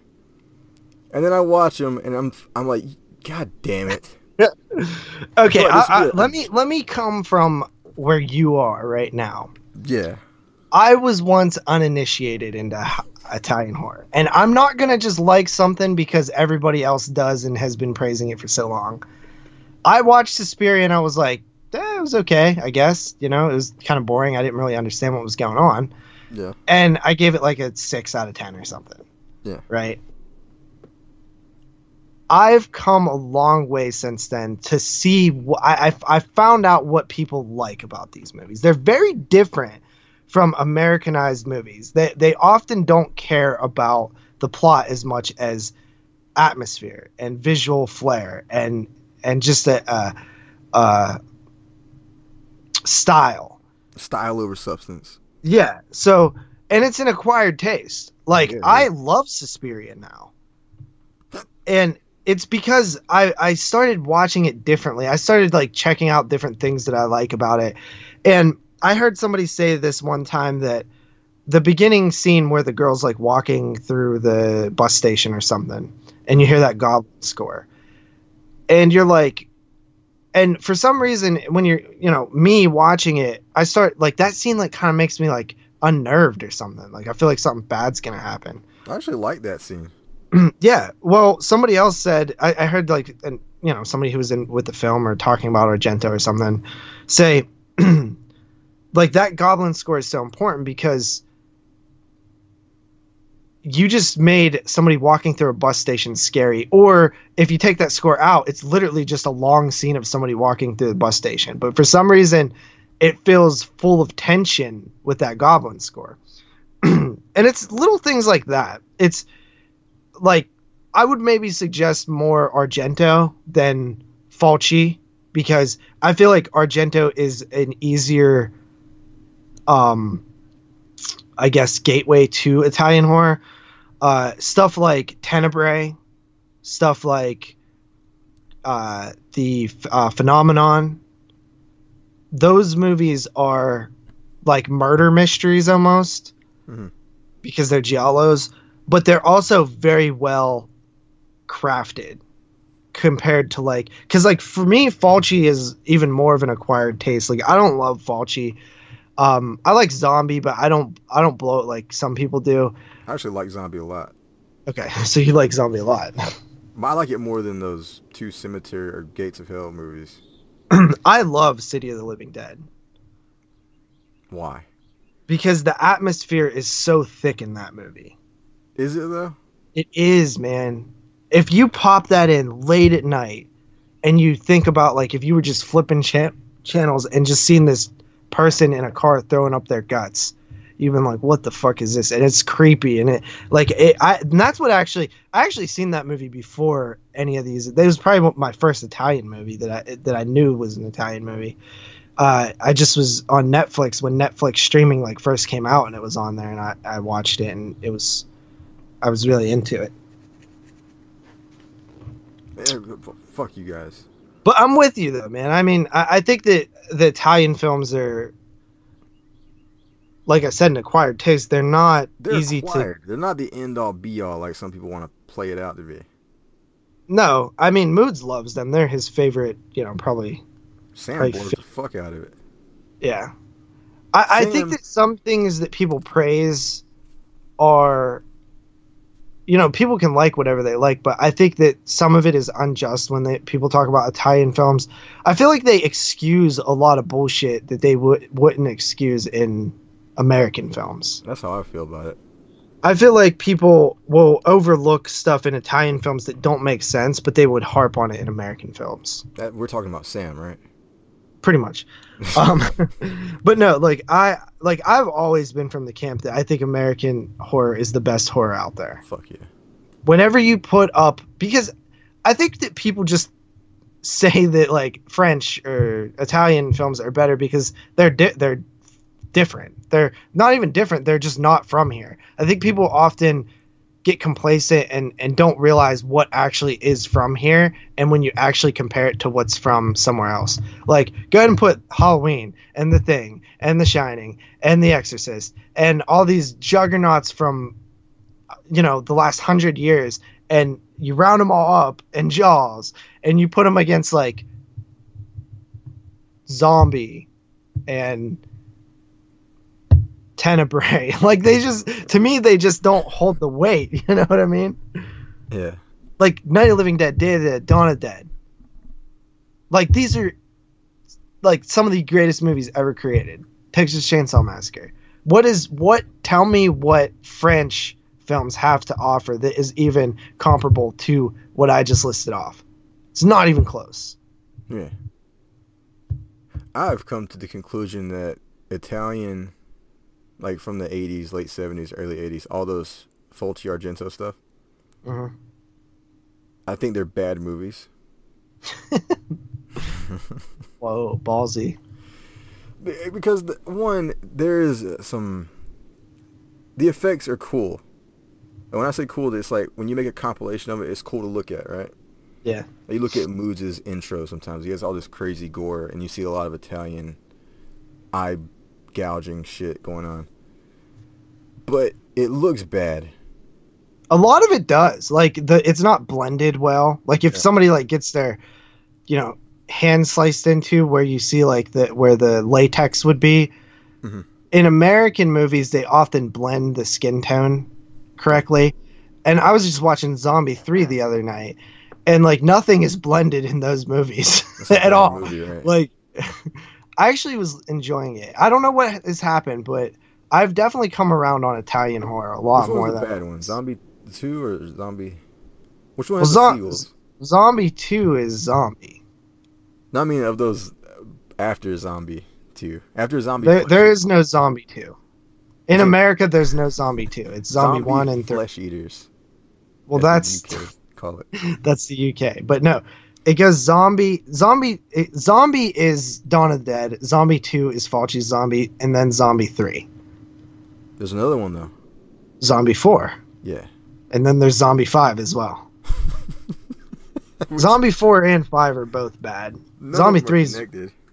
No, they're not. Italians never really connected anything. I don't think they have sequels. They're legit sequels. And they also liked, and I pointed this out the other day, maybe it was yesterday, they like that bright ass fucking crayon blood. Mostly in the 70s. But that was like New York Ripper. Yeah, I know what you mean. I hate that crayon blood too. I do, but that was like also in the UK with like Hammer Horror had a lot of crayon blood too. Yeah. Yeah, I'm not excusing that either. I've never been a fan of the crayon blood. Like You're right though. It does look like crayon blood. I don't know why you say crayon, but I've always thought that as well. Like a red crayon. Yeah, like a melted crayon. I don't like Asian. Let me take that back. I don't like Japanese horror as a whole either. Yeah, you're like me. I can finally get out here. I've done it on Facebook. I did it a bunch of times, but I'm finally getting out my voice on here. Yeah, I don't like Japanese horror either. I mean, there's films that I like with any genre, subgenre, territory. There's always going to be exceptions to everything. That, like, whenever somebody says, like, 1991 isn't a bad year, Tales from the Hood came out. I'm like, yeah, okay. Like, yeah, every year is going to have a couple of good movies. Yeah. But look at what came out, after, make a top 10 and then look at everything outside of the top 10. You What know, was up it's with that 76 show? Was it like that? yes, it was. It was bad. 76 was not fun for me. That was the least fun I've had doing this, and we've That's done. the worst year so far. I wouldn't say it's the worst year. When you say worst year, you have to factor in, what do you count? Are you specifically looking at your top 10? Like, if I take this top 10 versus that top 10, is it which I'm saying, one's like, better? you prep for it. All those years you've done so far on the podcast, the prep work, the watching the movies. Is that the worst one so far? Probably no. See, okay, let me break it down like this, okay? And then we'll get back to what we were talking about Asian horror. Remind me about that. Okay. But so we started out with 68. And I half-assed it a little bit. I only watched like 20 movies, so I don't really have a full idea of what was there. But a lot of the movies I watched were bad, but then there were like really good ones. Like my top 3 are 3 amazing movies: Rosemary's Baby, Night of the Living Dead, and Twisted Nerve. All 3 of those movies I absolutely loved. And yeah, I started my list with a 6.5, but I think that I also hadn't seen a bunch of stuff that came out that year. And also, I think that the quantity of films that actually came out is much lesser. So I almost give more praise to 68 because it was those 3 films were so good, and the amount of films that came out, there wasn't that many, and I didn't see a bunch. And I think that if I rewatch some of the ones that I rated 6.5, I would actually probably like a lot more now. So I almost give a pass to 68 as like, I didn't really try that hard on that one. All right. And then the second one was 1996. Or no, actually, sorry. It was 2002. All right. Mm. So 2002 was a very solid year. And I had fun prepping it. And it was probably mostly because I hadn't heard of a lot of the movies that had came out, or I heard of them but never seen them. And just looking at my list, you know, you got heavy hitters like Frailty, which actually was a 2001 film. We did fuck that up. The Ring, 28 Days Later, Dahmer, May, Irreversible, Cabin Fever, Dog Soldiers, Signs, Malefic. That was my top 10. And I have such a good mix of stuff there. Stuff that I absolutely loved and seen a bunch of times, like Cabin Fever and 28 Days Later. Stuff that I'd never seen before, like May, Irreversible, and Malefic. And Malefic in particular was a complete gem. Like, no, I had never heard of that movie. French movie. And so I enjoyed that. And then if you actually look at the films that didn't make my top 10, yeah, I only started at 8 out of 10 on my list. But going further down the list, you know, like number 11, 12, 13, 14, I still was enjoying those movies. Like Symphony for Mr. Vengeance, I think I had at number 11. There was still movies that I liked, but there was a heavy drop-off at around the 20 range, where it started to be like really just uninteresting, boring movies. There was also a ton of Asian influence, specifically Japanese, like Ju-on and I think the phone movie, The Happiness of Catechirus. There was a ton of that shit to sift through too that I didn't have the greatest time sifting through that, you know. So it was like I didn't. That was probably my biggest criticism. But the other guys really liked those movies, so I'd say overall it's a pretty solid year. And then we did 96, which when you talk 96, yeah, there's a heavy drop off, heavy. So like The Craft, Bad Moon, Tremors 2, Stendhal Syndrome, which is an Argento, Ebola Syndrome, which is a nice little gem, Thesis, The Dentist, Paradise Lost, Scream, From Dusk Till Dawn. Those are the 2 heavy hitters. But the thing about 2002 that I enjoyed was that there was these really hidden gems like Ebola Syndrome and Thesis that I never heard of before ever, and they were awesome. Now, the drop off for 96 is huge. At about 20, you're getting down into like the 4 out of 10 movies. Like, it's not good. But again, there wasn't as many movies that came out there. All right. Now, you have a year like 86 where there's just a lot of good movies. Like, that's like, it's just, you know, there's gems, there's good ones. I will say that there wasn't very many movies that I hadn't seen that ended up having a chance to make my list, unlike the other years. It seems like most of the well talked about movies also happen to be most of the good movies, yeah. Which doesn't always happen. Like 96, Yeah, most of the talked about movies were the good movies, but there were also good movies that nobody talked about. And then we bring it to 76. And what I say about that is the top is probably really good. It's better than 68. But I think that I like 96, even though maybe my ratings were better in 76. I think that I like 96 more in terms of top. Now, there are better films that last to the 20 range. Yeah. But the drop off after that is so significant to where it's just such like the bad movies of 96 are much more watchable than the bad movies of 76. Because 76, the transfers suck. Yeah. Like most of these things are like VHS rips of already bad transfers. And then on top of that, the movies that nobody's heard of really just sucked. Like they were a pain in the ass to watch. And also, everything's like 2 fucking hours long in 76. And then you have like 3 basic types of movies that came out there. You have Satanic Panic, which is like Satan films, or like like black ritual magic shit, mostly Satan stuff. You have Killer Animals, which I loved; those were fun, and you had like psychological stuff. There's no teen movies that came out in 76 besides Carrie and Massacre at Central High. It's all it's all like old people. Carrie anytime soon? No. Inside joke. Yeah, but no, 76 was definitely my least fun year. Even though 96, I watched more movies for 76 than I did 96. I probably watched just as many bad movies in 96, but the bad movies were more entertaining than the bad movies of 76. Right. Now, Japanese horror, you see that huge influence in like 2002 and beyond. Yeah.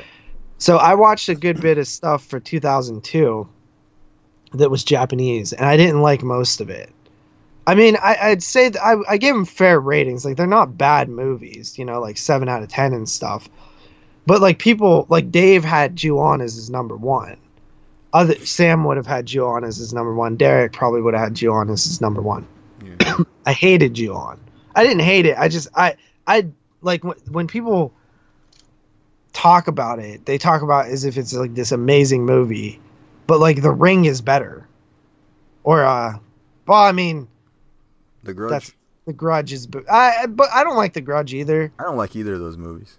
Yeah, but Ju-On is like, I just don't get the praise for it, dude. Like it seems silly to me almost. Like the movie itself is silly. Yeah. The ghosts are fucking lame too. That's my, like, everybody says how scary they are, but to me they look lame. Like, that's not what scares me. If you see paint and you see it's visible paint like starting to crust up on somebody's face, that's gonna take me out of it. Yeah, and I've said that with Ju-On. Like, you can literally see parts of his pink skin, beige skin showing through the paint. He's supposed to have a whited out face, but you can see the skin tone underneath. Yeah. On the little cat boy. And I'm like, and Sam tries to say, well, that was the they influenced that from the culture of the circus or some bullshit that was popular. But I'm like, that is not intentional though. That's not like, yeah, the white face is what they pulled from influence for that, but it wasn't. They didn't purposely put the skin tone showing through. Yeah. The ghost ain't gonna have the fucking... Fuck you, Sam. Excuse the rain, by the way. It's raining. But no, I don't like Japanese cinema for the most part. One person that I have sort of appreciated is Takashi Miike. Yeah. I've only seen a handful, but I don't think that they're... I like them more than like the other stuff that's out there. And like the Yakuza, like crime type movies, like Japanese mafia type stuff, I kind of like those a little bit. And but when you're talking Asian cinema, South Korea is where it's at. Fuck yes. South Korea. I've not seen one bad South Korean horror film. I was going to clarify on that. I don't hate Asian horror, Sam. I don't like Japanese horror. I don't dig it. But Korean horror, South Korean horror, fucking I Saw the Devil, The Host, Killers. That's a Korean movie, right? I'm not sure. Anything by Chan Park Wook. Yeah. Wook Park Chan, whatever. I don't know how the order. I don't know if you've ever seen Bedeviled, but that movie's amazing. Mm-mm. Yeah, that's a South Korean one. Thirst, another Wook film. There's I've seen a bunch of them. I can't think of them off top, but The Wailing is really good. Train to Busan, Korean? Train to Busan is really good. I haven't seen a bad one, like legitimately. I often don't like the Japanese films I see, more often than not. The thing that turned me off was just over-the-top bullshit. I don't need to see, machine guns coming out of girls' assholes, like schoolgirls. Yeah, I seen Meatball Machine, or whatever the fuck that movie's called. That shit's, like, I don't know. Like, I just don't like shit like that. I'm with you. There was that movie Tag. Remember Tag? Yeah, I didn't watch it, though.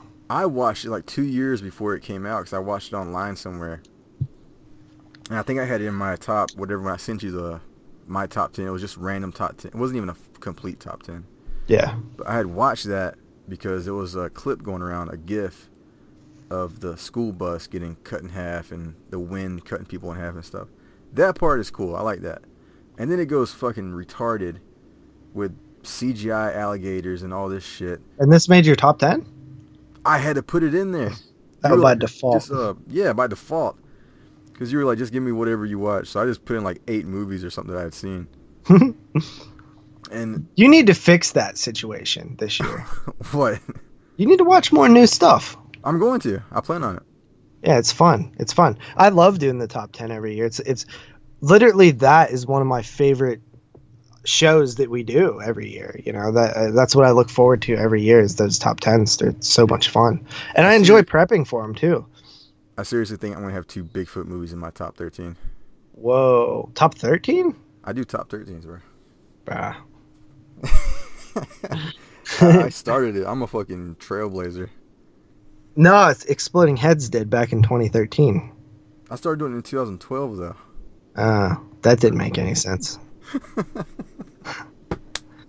No, but what do you feel about the Battle Royale movies? Those are Japanese. I like those. Yeah? That's what I'm saying. I just like it as a whole. I don't dislike every single Japanese movie or Japanese horror movie. I mean, I particularly dislike the Japanese, the films that truly showcase Japanese culture in their ghost films. Like, those are the ones that I mainly have an issue with, is the Japanese ghost stories. Yeah. I don't like the over-the-top bullshit like Zombie Ass or whatever that thing was called. Yeah, that kind of like the Machine Girl and fucking Tokyo Zombie and like all those things. I'm not into that. I haven't gave a lot of them a fair shot per se, but I just feel like I wouldn't like them. But my tastes are completely changing. Like, I hated Trauma for the longest time, but I've come around on Trauma. What? It's just Trauma's coming back into this, because I did the last podcast and she likes Trauma. God damn it! New photos from the new Halloween came out, and now everybody's posting them, and I don't want to see them. Well, the trailer's gonna be up Friday. Yeah, I'm not watching that. Did you watch the trailer for Suspiria? No, I don't watch trailers. I know, I put it in there. I was hoping you would see it. Nah. I wanted to ruin it for you. No, I don't like trailers. You shouldn't watch them. Why? Because they ruin your movie experience. The only time a trailer ruined my movie experience was Intruder, which it gives away who the killer is right away.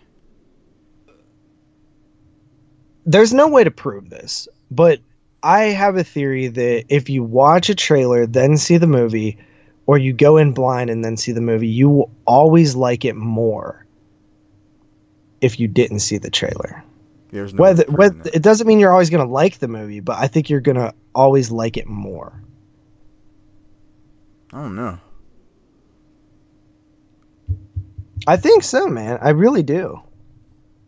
God, there's a fuckload of people who watch trailers for these new movies like It and Infinity War and everything, and they go in loving that movie afterwards. Yeah, but I bet you they loved it even more. I feel like that's such a small margin, though. But it's a margin. Don't you want to like a movie as much as possible? Well, yeah. Why do you need to see the trailer? It's like like a sample, like a little platter at the grocery stores. Yeah. Little platter at the grocery stores. Yeah, a little taste test. Yeah, but don't you feel like that you're waiting for scenes to come up that you saw in the trailer? Oh man, Freddy vs. Jason was like, Freddy vs. Jason, place your bets. And it wasn't in the movie. Oh yeah, she said that, right? She did. And the Black Christmas remake trailer had stuff that wasn't even in the movie. So did Wes Craven's New Nightmare. Did it really? Yeah, there's a scene in the trailer that shows a bunch of Freddys like walking like down a highway or something like that. Get the fuck out of here. I'm pretty sure. Yeah, there was a bunch of stuff not in the Evil Dead remake trailer. I like when they do that. That's like honey dicking though. No, it's not, because it's like we're gonna get you hyped for it, but we're not gonna show you everything that's in the movie. Well, that's a trailer. No, because it's not a completely different thing. It's just an alternate thing. Oh, okay. Damn it. Yeah, I've been anti-trailer since Insidious 2. How long ago was that? 2013. You've watched trailers since then, though. 2014, I think. No, yeah, I've watched trailers, but only if it's something that I completely don't care about, like the Avengers trailer or something, or if it's unavoidable, like I'm at a movie theater and the trailer plays, like I'm not gonna just walk out. However, I will walk out once they start showing the Halloween trailer, because I truly want to go into that movie as blind as possible. It will be the greatest experience ever.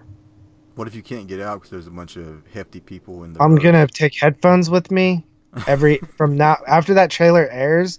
Every time I go to the theater, I'm taking headphones and I'm gonna look down.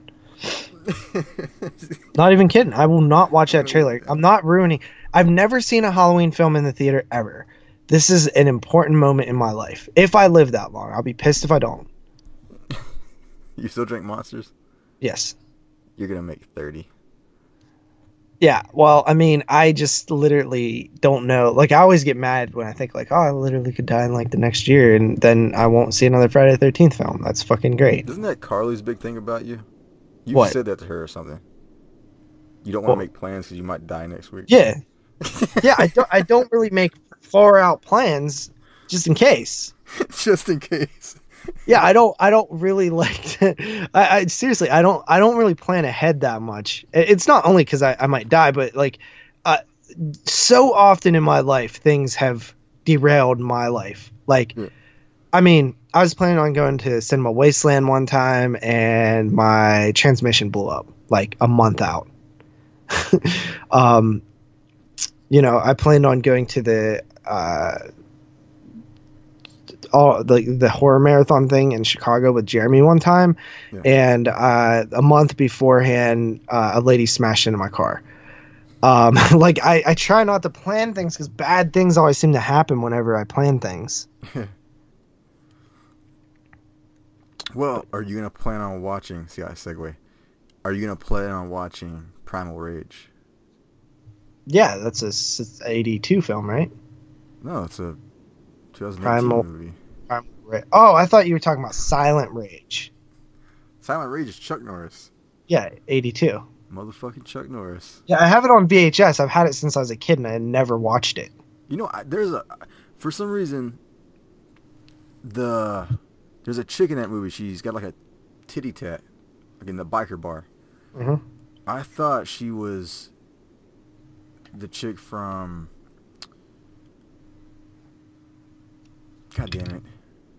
What? I just stabbed myself. Fuck. How'd you do that? With a knife. Are you bleeding? Very tiny amount. You gonna be okay?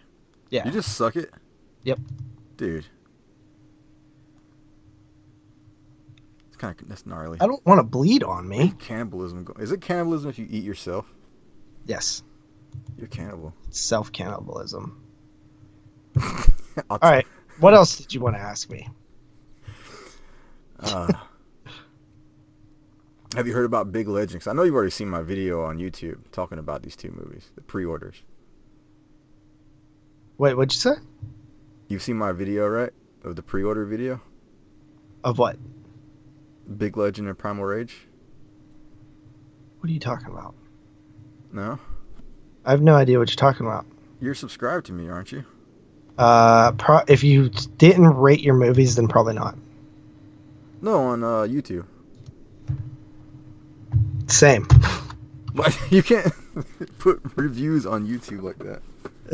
What do you mean? Because, one, Big Legend is a new movie that isn't even out yet. Unless you got some weird advanced copy. Okay. No, I didn't see anything that you're talking about. I don't think. Well, Primal Rage and Big Legend are both Bigfoot movies, right? Okay. And they have these hints of Predator. Oh, speaking of Bigfoot, I just got Abominable in. From MVD? Yeah. Dude, I need that Lionheart. I love Abominable, though. I've never seen it. Abominable is my favorite Sasquatch movie until this fucking Primal Rage came along. Really? Yeah. Hmm. I love how it's, you know, it's the one thing you hear everybody say it's Rear Window with a Bigfoot. But it's so fucking cool because the Bigfoot isn't classical Bigfoot. It's not the monkey face type Sasquatch. It's this giant-headed, almost like big Canadian dude. It's like if Moods was oversized. He has a beard and mutton chops. Okay. Big ass mouth. Awesome looking Bigfoot. And there's a guy in a wheelchair. Where was I going with that? Did I pre-order something? Oh, you just got that movie. What? Abominable. Yeah. Didn't you ask me if I pre-ordered something? No, I made a video on YouTube. I was messing around. I made a video on YouTube saying, hey, the pre-orders for Primal Rage and Big Legend are coming out July 3rd. And? It's a big news. Why? Because it's Bigfoot. Yeah, but I don't get it. Bigfoot movies are generally bad. That's what I'm saying. And these are... I haven't seen Big Legend, but Primal Rage is fucking dope. I don't believe you. Nobody's talked about it but you. I know. That's what's pissing me off. Nobody's talking about this fucking thing.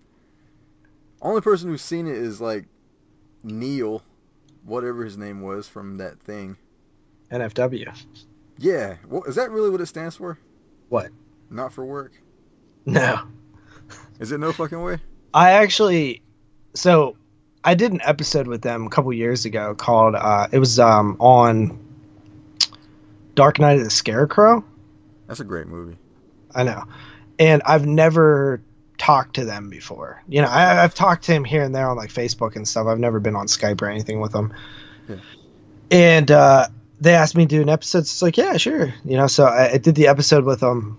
It was good times. It was fun. And then I went back to 22 Shots like the next week. And I was like, oh, yeah, by the way, if you guys are curious, I did a commentary for Dark Night of the Scarecrow. Check it out. It was for the show called Not for Work.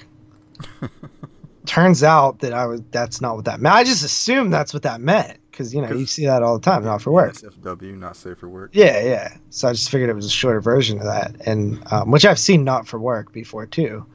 And then Jason Lloyd was like, no, dude, it's no fucking way. I was like, oh. That, though. I don't know. I think Jason Lloyd was just like, hey, like, I guess Neil was trying to think of a name, and he was like, no fucking way, it sounds cool. So. Am I the only guy not on Horrorphilia? What do you mean? Of the homies? Of the homies? Yeah. What do you mean by the homies? A little group of people that we all know. I mean, who? Might be Outcast. Jerry's no longer on Horrorphilia. But is that by his choice? He was on Horrorphilia. He left. Yeah, so technically by his choice. Okay. Jerry Herring. Yep. From Kill the Cast. Yep. That fucking top 5 just fell off. What do you mean? Nobody does it. Oh, yeah. I was going to do another one and nobody started putting No. I'm going to do one again. Me and you can kick it back up. Dude, I started getting views from that fucking thing. They do get views. The next one I'm doing is found footage, if you want to do that one with me. Okay. Because, but probably not this week. I got to get a few more things straightened out, and then I'm going to come back to YouTube. All right. Yeah. Because you've been very infrequent. On YouTube? I'm super infrequent right now. Doubleshotj on YouTube. Yeah. Doubleshotj on letterboxd. Yeah. I should follow you again on letterboxd. I do feel bad for unfollowing you, but I warned you. I fucking warned you. You know what's funny? I started doing that shit after you unfollowed me. What? I started ranking and rating. Oh, really? I put reviews up, started rating shit after you unfollowed me. Just to be a Why? fucking dick about it. Did you notice that I unfollowed you? Yeah. I did it on purpose. I told you, I don't like seeing people that don't rate it. I told my because girlfriend. it clouds my feed, and I'm like, okay, so there's a picture of a movie. Thanks. Like, the whole point is to let people know what you're watching and what you thought in a brief moment. Oh no, I just like putting it on there. If you follow me, I'm not gonna rate anything anymore. Then I guess I'm not following you. My May was such a shit show, dude. So my goal every year is to watch 365 movies, right? Yeah. Never done it. My first time I tried it, I got like 80. Dude. Then I was at about I think like 200 for a little while, like 205. I did 2 years in a row. I made 205. You're like your championship weight. Yeah, and then like last year I got like 320 or something crazy like that. And I was like, holy shit, like that's crazy because it was like such a dramatic difference. Mm-hmm. And so I was like, this year I'm going to do it. And I started off great. Like January I had like 30 watches or like 32 watches. February I had like 34 watches. March I had like 32 again. And then April I had like, 34 or something like that. Excuse me. Look at this. That was annoying. So then in May, I completely failed since we stopped doing the podcast. I only hit 18. You know how you get the more movies on there? How? You turn your internet off. Dude, you're so right. Listen, I swear to God. Every time I come home from work and I'm like, if I'm not tired as fuck and don't fall asleep immediately, which has been happening lately, I'll be like, all right, let's watch like 2 movies today. That'll be so fun. You serious right now? JP's a busy man. That's really annoying. But I don't know who keeps turning that on. I've literally turned it off like every other day. But anyway, so I'm gonna watch 2 movies, Yeah. And then I pop it in and I immediately get on my phone. Yep. And then I have to restart it. And then I have to restart it again. And then by the time I'm like, then it's like 10 o'clock and I've only watched half a movie. Yeah. You're right though. No internet is the key. No, like shut off your phone. Don't get anything to distract you. It's the damn ADHD like lifestyle we live these days. Here's how I know it plays a big role. Last year, 2017, I watched 400 something movies. 2016, I watched what? That's insane. I know. 2016, when I had no internet for the majority of the year, I didn't keep track until about February or March. And when I kept track throughout the year, at the very end, I'd watched over 700. And you wasn't working then either, though, right? I wasn't working. Not like full time. Okay, so that's insane, first of all. I couldn't even imagine doing that. But that is the key right there. And I do remember this, right? Because I didn't not have internet. Like, it wasn't that I didn't have the ability for internet. Yeah. I didn't have a computer. Right. And I remember this was back in, I want to say 2010.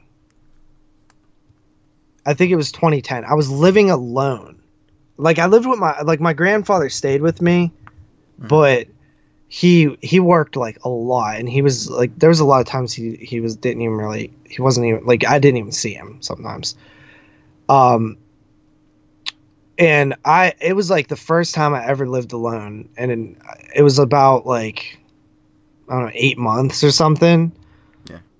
Pretty much lived alone, and I didn't have, I wasn't working.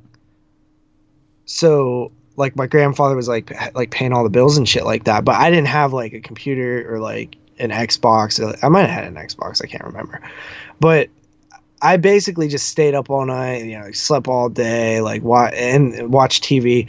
But one of the things I started doing, this is before I collected horror movies. One of the things I started doing is, I got Netflix DVD by mail. So I used to get 3 DVDs out at a time. And this might have been like 2009, I think. So like almost 10 years ago.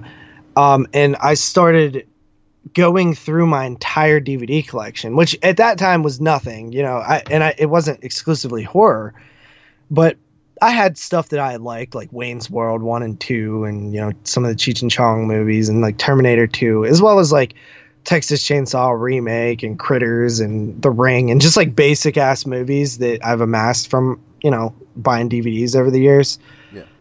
And I had watched every single one of them in a short amount of time and listened to any commentaries that was on them. And then I had run out of movies. So I started buying with like what money I got from like cutting neighbors' yards or whatever, like the grass. I started buying stuff off of eBay, and I was buying like,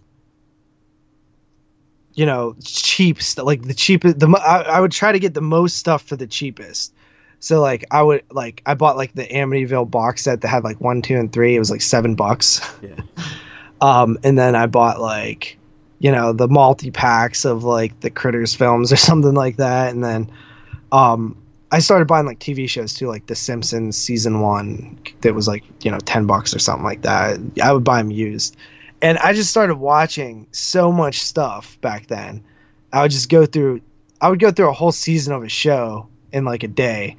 And I would watch all my Netflix by mail. I started watching stuff that I'd always wanted to see, like Night of the Demons and different movies, Day of the Dead and stuff that I had heard of that I'd never seen.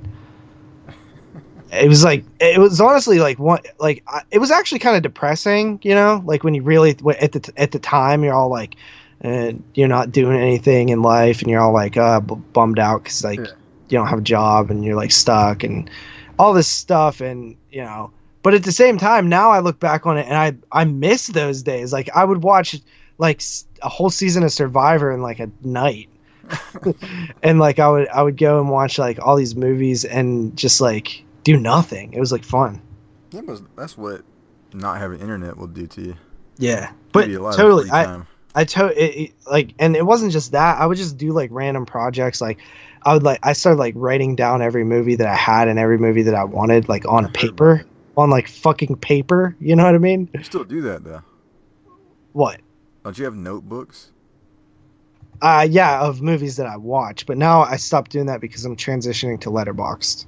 Okay. But how many have you watched this year? This year, not as many as I would have liked to, because my May sucked. 166. Bruh. What? I might need to slow down. What are you at? 282. Yeah, that's pretty good. I'm not gonna I lie. want to beat 700. I don't Dude, think I'll that's ever be able to do it. insane. You not until you get fired. Not to you. You can't have a job and pull that off. Well, I had a job. I wasn't Brandon said working he's every gonna day. watch 100 movies in October alone, though. So That's bullshit. he said he's doing it. Does he not do anything right now? No, he works. That's bullshit. Then he's not doing it. He says he's gonna do it. He's not motivated. He actually does. He actually does do that shit a lot. Like he watched like 70 or like 78 movies for like 76 or something like that. I feel like that's forcing yourself, though. No, it is. That's like where you burn yourself out. Yeah, I do that all the time. I do. But we do this cool thing. I stole this. Do you know Horseball? I've heard of it. I've On heard YouTube. Lewis mention it. It's like Tom Horseball. He has a really cool YouTube channel. I don't think he really posts it anymore, but he used to do like a show. Like it was like, you know, it was like his concept of a show. What do you mean? And like it would be like more like back then. I mean, back then it was really professional. Like now it's like nothing compared to what people do nowadays. But back then, like he would just, you know, have like segments in his like 45-minute YouTube video, like where he'd do like a DVD update, he would do like a review, he would do like a topic and talk about things and stuff like that. It was cool. But one year he talked about, it was like towards October. It was like the first year he did it. Like once October came around, he did a lot of stuff around there. But he actually he brought one of his friends in and had a like brief little, I guess what you'd call it,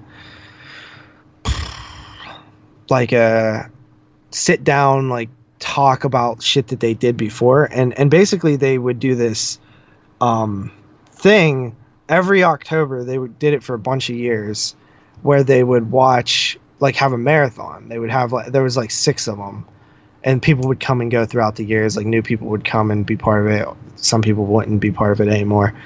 At least this is how I remember him talking about it. And basically it is like a cool concept. You start off the night with like a classic horror movie, like Hellraiser. Mm-hmm. And then each like main person, there was like 3 of them who started with it. Sorry about that. And each person would pick a movie.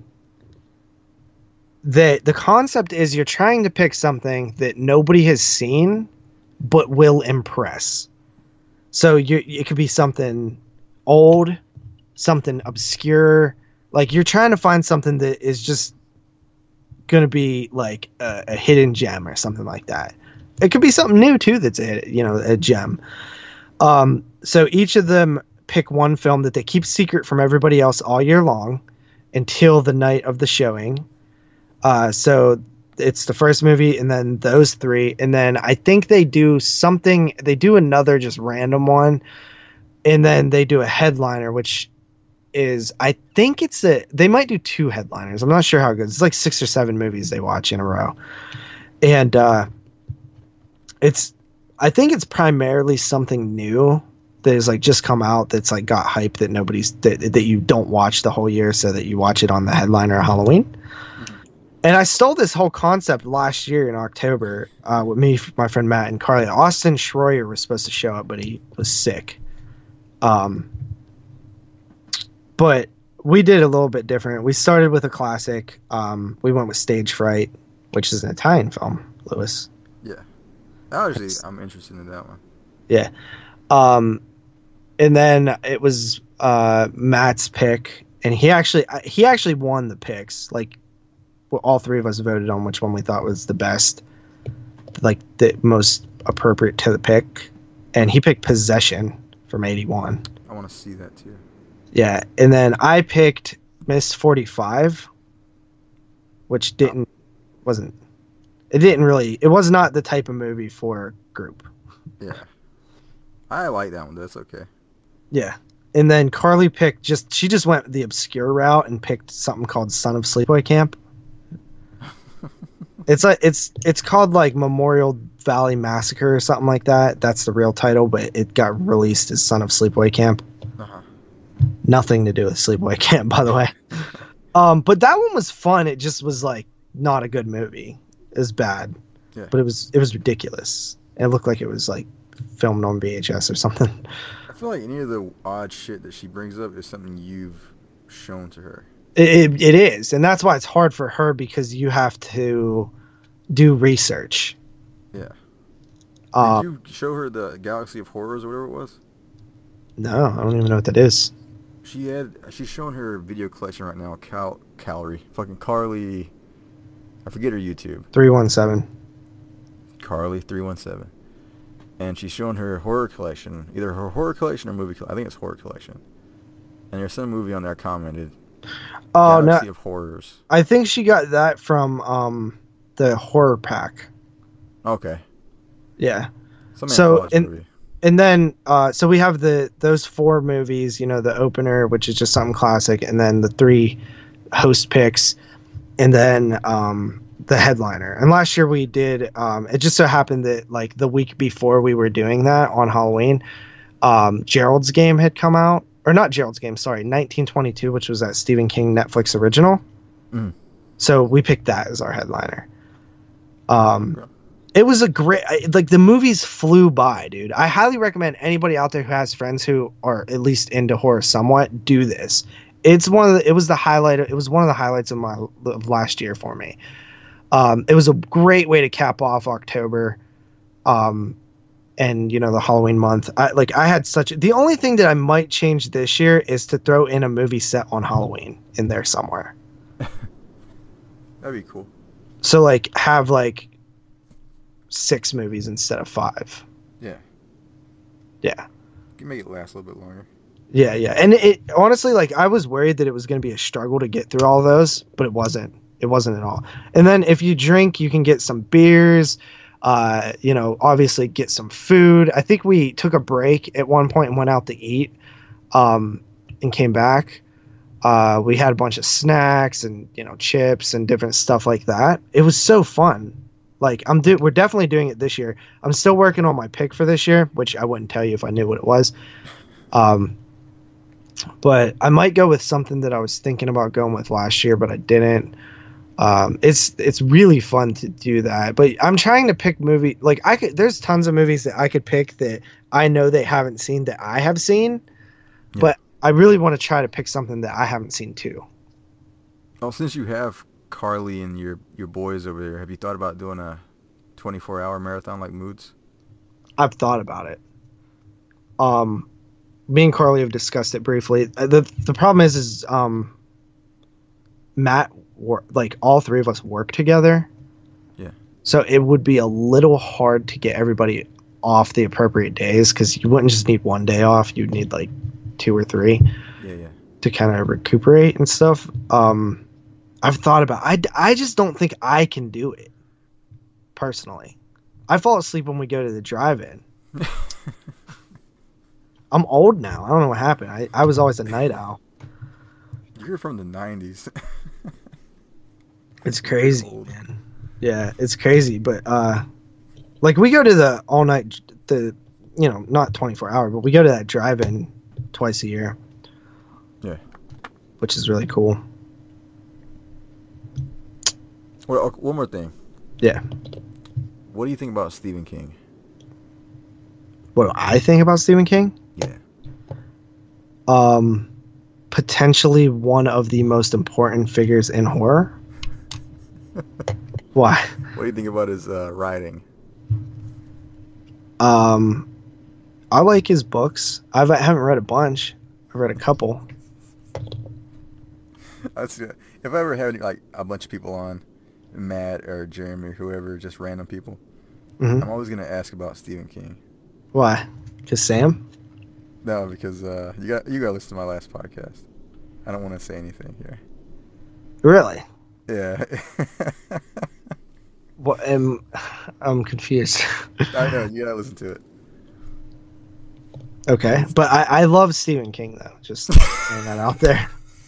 I feel like Stephen King is... I actually posed this question on a previous podcast. It was like maybe like 2 or 3 episodes ago. I said, is Stephen King arguably the most important person to ever be in horror.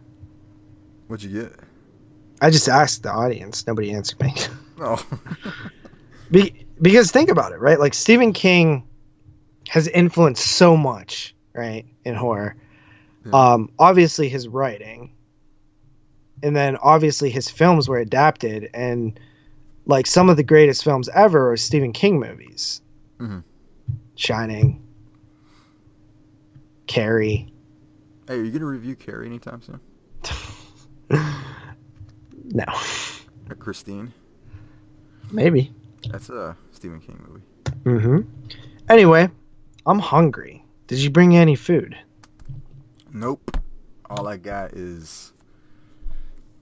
Yeah, I got nothing. All right. I want to come back on. Maybe for a more You want a themed thematic episode? Yeah, it's something we could talk about. Well, I always wanted to do... I said it maybe a year ago. I always wanted to do Strays on here with you. Really? I've seen Strays. I don't want to play anything right now on my VCR, though. And by the way, Why? it's a VCR. It's not a VHS player, you fucks. It does more than just play VHS, okay? What else does it do? It records. That's literally twice as much stuff as just All of playing. them don't. Yeah, they do. Not all of them. All of them do. Nope. It's like saying almost all of DVD players don't record. None of them record. Otherwise, it'd be a DVD-R or something. I'm the one that says VHS player. Do you really? Yeah, that's me. I think I'm You're the only from person the in the fucking world that school. says that. Everyone says VHS player now because they get caught up in saying DVD player. Yeah.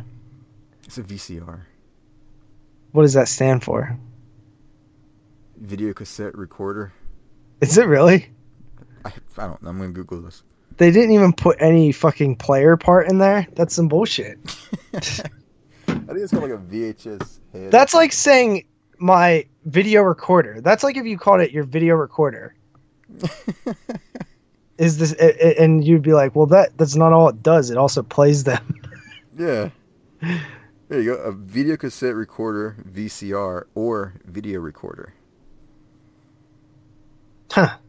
Look at that I feel shit. like you're both. I feel like that's wrong too. You're literally calling it the video cassette recorder. I mean, And I'm calling it the VHS player. Is that not? Am I not more right? well, what you know what VHS stands for, right? No. Hold on, because now I don't know. Oh, it stands for the Video Home System. Well, that's what the VCR should have been called. I know, right?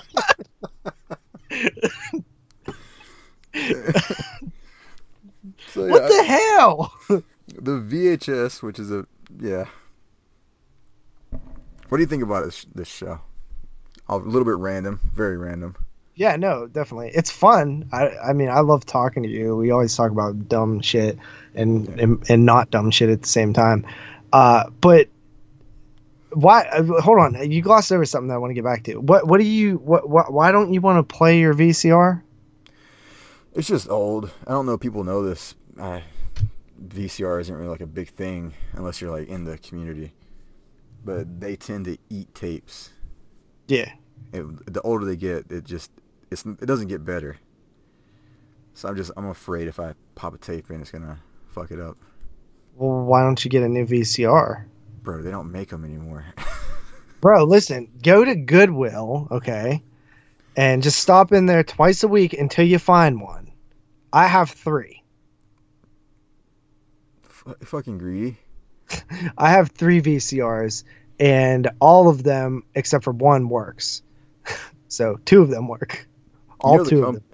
The company that made the last company that made VCRs stopped making them last year. Yeah, it wasn't even that. It was like 2 years ago, I think. Was it 2? I think. Because I think we talked about it in the news on 22 Shots. But yeah, no, I mean, here's the thing, dude. Like VCRs, yeah, they get old and they eat tapes, but I feel like I can tell when a VCR is on its last legs. Like the one that I have under the microphone right now, that one eats tapes. I'm not using it anymore. Yeah. It's actually a huge brick too. It's like heavy as fuck. It's super old. I need to get rid of it. I have a DVD VCR combo that I just picked up at Goodwill for like $2.99, and that's my primary one right now because I feel like it's the newest out of the ones that I have. The only problem is if it does eat a tape, it's probably going to be a bitch to take apart. Oh, I'm good with VCRs. I could take any of them bitches apart. Yeah, well, usually when it eats a tape, it doesn't like break it normally. It just fucking twists it up, and then you got to stop it. Yeah. But yeah, I watch VHS all the time. I have to get a new one. Yeah, you have to. You can't find it online. You want to make sure you have a backup one, because I have two at all times usually, and I see them all the time at Goodwill for like between $2.99 and like $5.99. Some of them come with remotes. Usually, if they come over the remote, they're going to be $5.99. It's almost $600. What? No, like $5.99. Oh. Yeah. Yeah, you gotta hit up the Goodwills, and sometimes you actually find VHS to go in your VHS player. No, you do. I got a few from there. I got the Abyss and the ET from a Goodwill one time. I get all kind of shit, dude. They don't have any of that where I'm at. I found some cool stuff, man. I found this Bigfoot movie that you probably never heard of. What is that? I think it's called The Curse of Bigfoot. Is it The Curse of Bigfoot or Claude? What? Claude? Claude's a Bigfoot movie. No, it's called The Curse of Bigfoot. 1978. Let me see this. Or 75. TV movie. I have never heard of this. I haven't watched it yet. Why do you have it? Just found it? Oh yeah, if any horror movie that I find at Goodwill, I pretty much buy. Until like I had to stop buying. Like I was sitting there, like I would just get so excited that I would find them, and I would just buy them. Like I'd stay away from like I Know What You Did Last Summer or something because it's modern. Like anything that's like more retro, I'll buy. Until I like realized that for some reason I had a car that somebody dumped off a bunch of them, and I found like some cool stuff like Stepfather 2 and Amityville, the Curse of Amityville or whatever, the one that's not on DVD. Mm-hmm. And I was like, oh, that's actually like perfectly what I'm looking for. It's like stuff not on DVD. And I got this big cart. I just went wild. I started picking up everything that was like there, like The Omen 1, 2, and 3 sealed. And then I looked down and I'm like, okay, so do I really need a second copy of Halloween Resurrection sealed? Sealed, maybe. And I was like, no, I don't. Because I have this shelf up over on the left side of my room, and I have Halloween on VHS with a cool lenticular cover that Rob from Georgia sent me. A Rob. Clamshell Anchor Bay widescreen Halloween VHS. The old Digibook Halloween Blu-ray that came out. You a big Halloween fan, bro? A Clamshell H2O, and then I have a sealed Resurrection copy up there. Why? I don't know. I don't even like Halloween that much. But I had those 4 things, and they were unique looking, so I displayed them. Yeah. And then I was like, wait a minute. What the fuck would I do with another sealed copy of Resurrection? And that's when I toned it down a little bit. Nobody wants a sealed copy of Resurrection. I toned it down a little bit, and I was like, okay, I'm not going to buy everything. Like, it's the reason is it's so cheap. It's $1, you know? Yeah. If you go on Sundays, it's 50 cents. Get into like a mode. Yeah, where I'm just like, I don't know why I want it. But, like, for some reason, I was like, well, maybe I want to watch Halloween H2O on VHS one day. Because I'll do that. Like, the last time I watched Evil Dead was on VHS, even though I have it on Blu-ray. Just something different. I get that. Mm-hmm. I'm nostalgic for him. I grew up with him, you know. So, but yeah, don't buy 2 copies of Halloween Resurrection seal. When chances are I might go through the rest of my life never watching Halloween Resurrection again. That's I don't probably know. I feel like that's I probably watch it. true because I do marathons every couple years. Yeah. I haven't done one in the last 2, but back in 2014, I watched all of Halloween's. What was the last big franchise you watched? You marathon. Texas Chainsaw. That was for the show, though. Yeah, on my own. Yeah, yeah. Planet of the Apes. When'd you do that? When the second new movie came out. Oh, the new trilogy? Yeah, I You didn't watch watched. the old ones? No. When that one came out, they had a Blu-ray set at Walmart of the original films that I bought. Oh, that DVD version of one I got. Yeah, I watched all 5 of them. Okay. I'd never seen any of them. I mean, my pap always used to have them on TV when I was growing up, so like I'd seen what I know what it was, and I'd probably seen parts of some. But yeah, I watched all 5 of them. I love the first one. I actually just bought the remake series 1 and 2 the other day at a secondhand store for like $6 each on Blu-ray.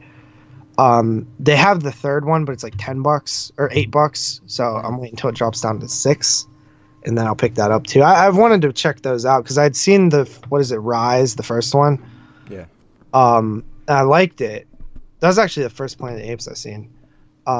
Even though it was a lot different than the other ones. The 1968 one is amazing. I love that one. It's a really good movie.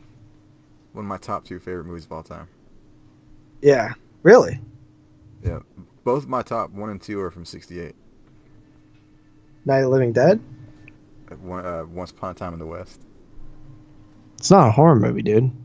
I know, but I always differentiate. Like, The Thing is my number 1 horror movie of all time. 82. Yeah. 1982 show coming soon to a podcast near you. Ooh. That was... Are you there? Yes. Oh, okay. What did you say? Are you there? Can you hear me? Now I can. What the fuck? What'd you say? That was something. I said that was it. We should get you out of here. Oh, okay. Yeah. Yeah, I do need to eat. I'm about to die. So let's get your stuff out there for the people. Yeah, you could definitely check me out on YouTube/DoubleShotJ. I've been YouTubing for a long time. Don't watch my early videos. They're kind of cringy, honestly. Very cringy, actually. I don't watch them. But I leave them up because it's part of my history, you know.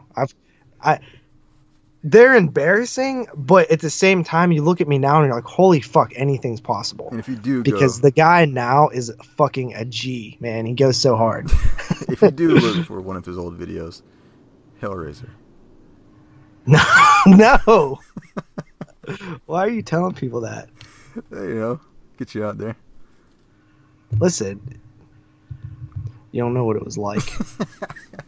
DoubleShotJ on YouTube. What about your other social media outlets? Letterboxd, also at DoubleShotJ. I definitely follow me on there if you are listening, because I like Letterboxd. I'm trying to get my follows up. Yeah, he's gonna follow me. Yeah, and then if you want to hit up Twitter, DoubleShotJP, because somebody took J, which is something. Facebook groups/22 Shots podcast. That shit is awesome. Check that out. As well as the podcast itself. Website 22 Shots of Moods and Horror.com. That's moods with a Z. It is an okay website, but the podcast is great. It's one of my favorites. Where can you listen to that? On the website or on horrorphilia.com. There you go. Or on Mood 616 YouTube channel. Are you on Instagram too? Yes, I am. I don't know my name though. Because I'm like kind of new to Instagram. He's very infrequent in there too. Actually, I haven't even downloaded it on my new phone that I got last Friday yet. Bro. Yeah. You post stuff on. Hold on, I'll tell you. We're looking at JP. You know, it's so fucking different from your other ones that I forgot what it was. Is it really? Yeah. It's like J Patrick. It's JP _22 shots. There we go. Yeah, I use that name from time to time. Well, JP 22 shots. Facebook name. I tried to pull away from the Doubleshotj thing a little bit. Why?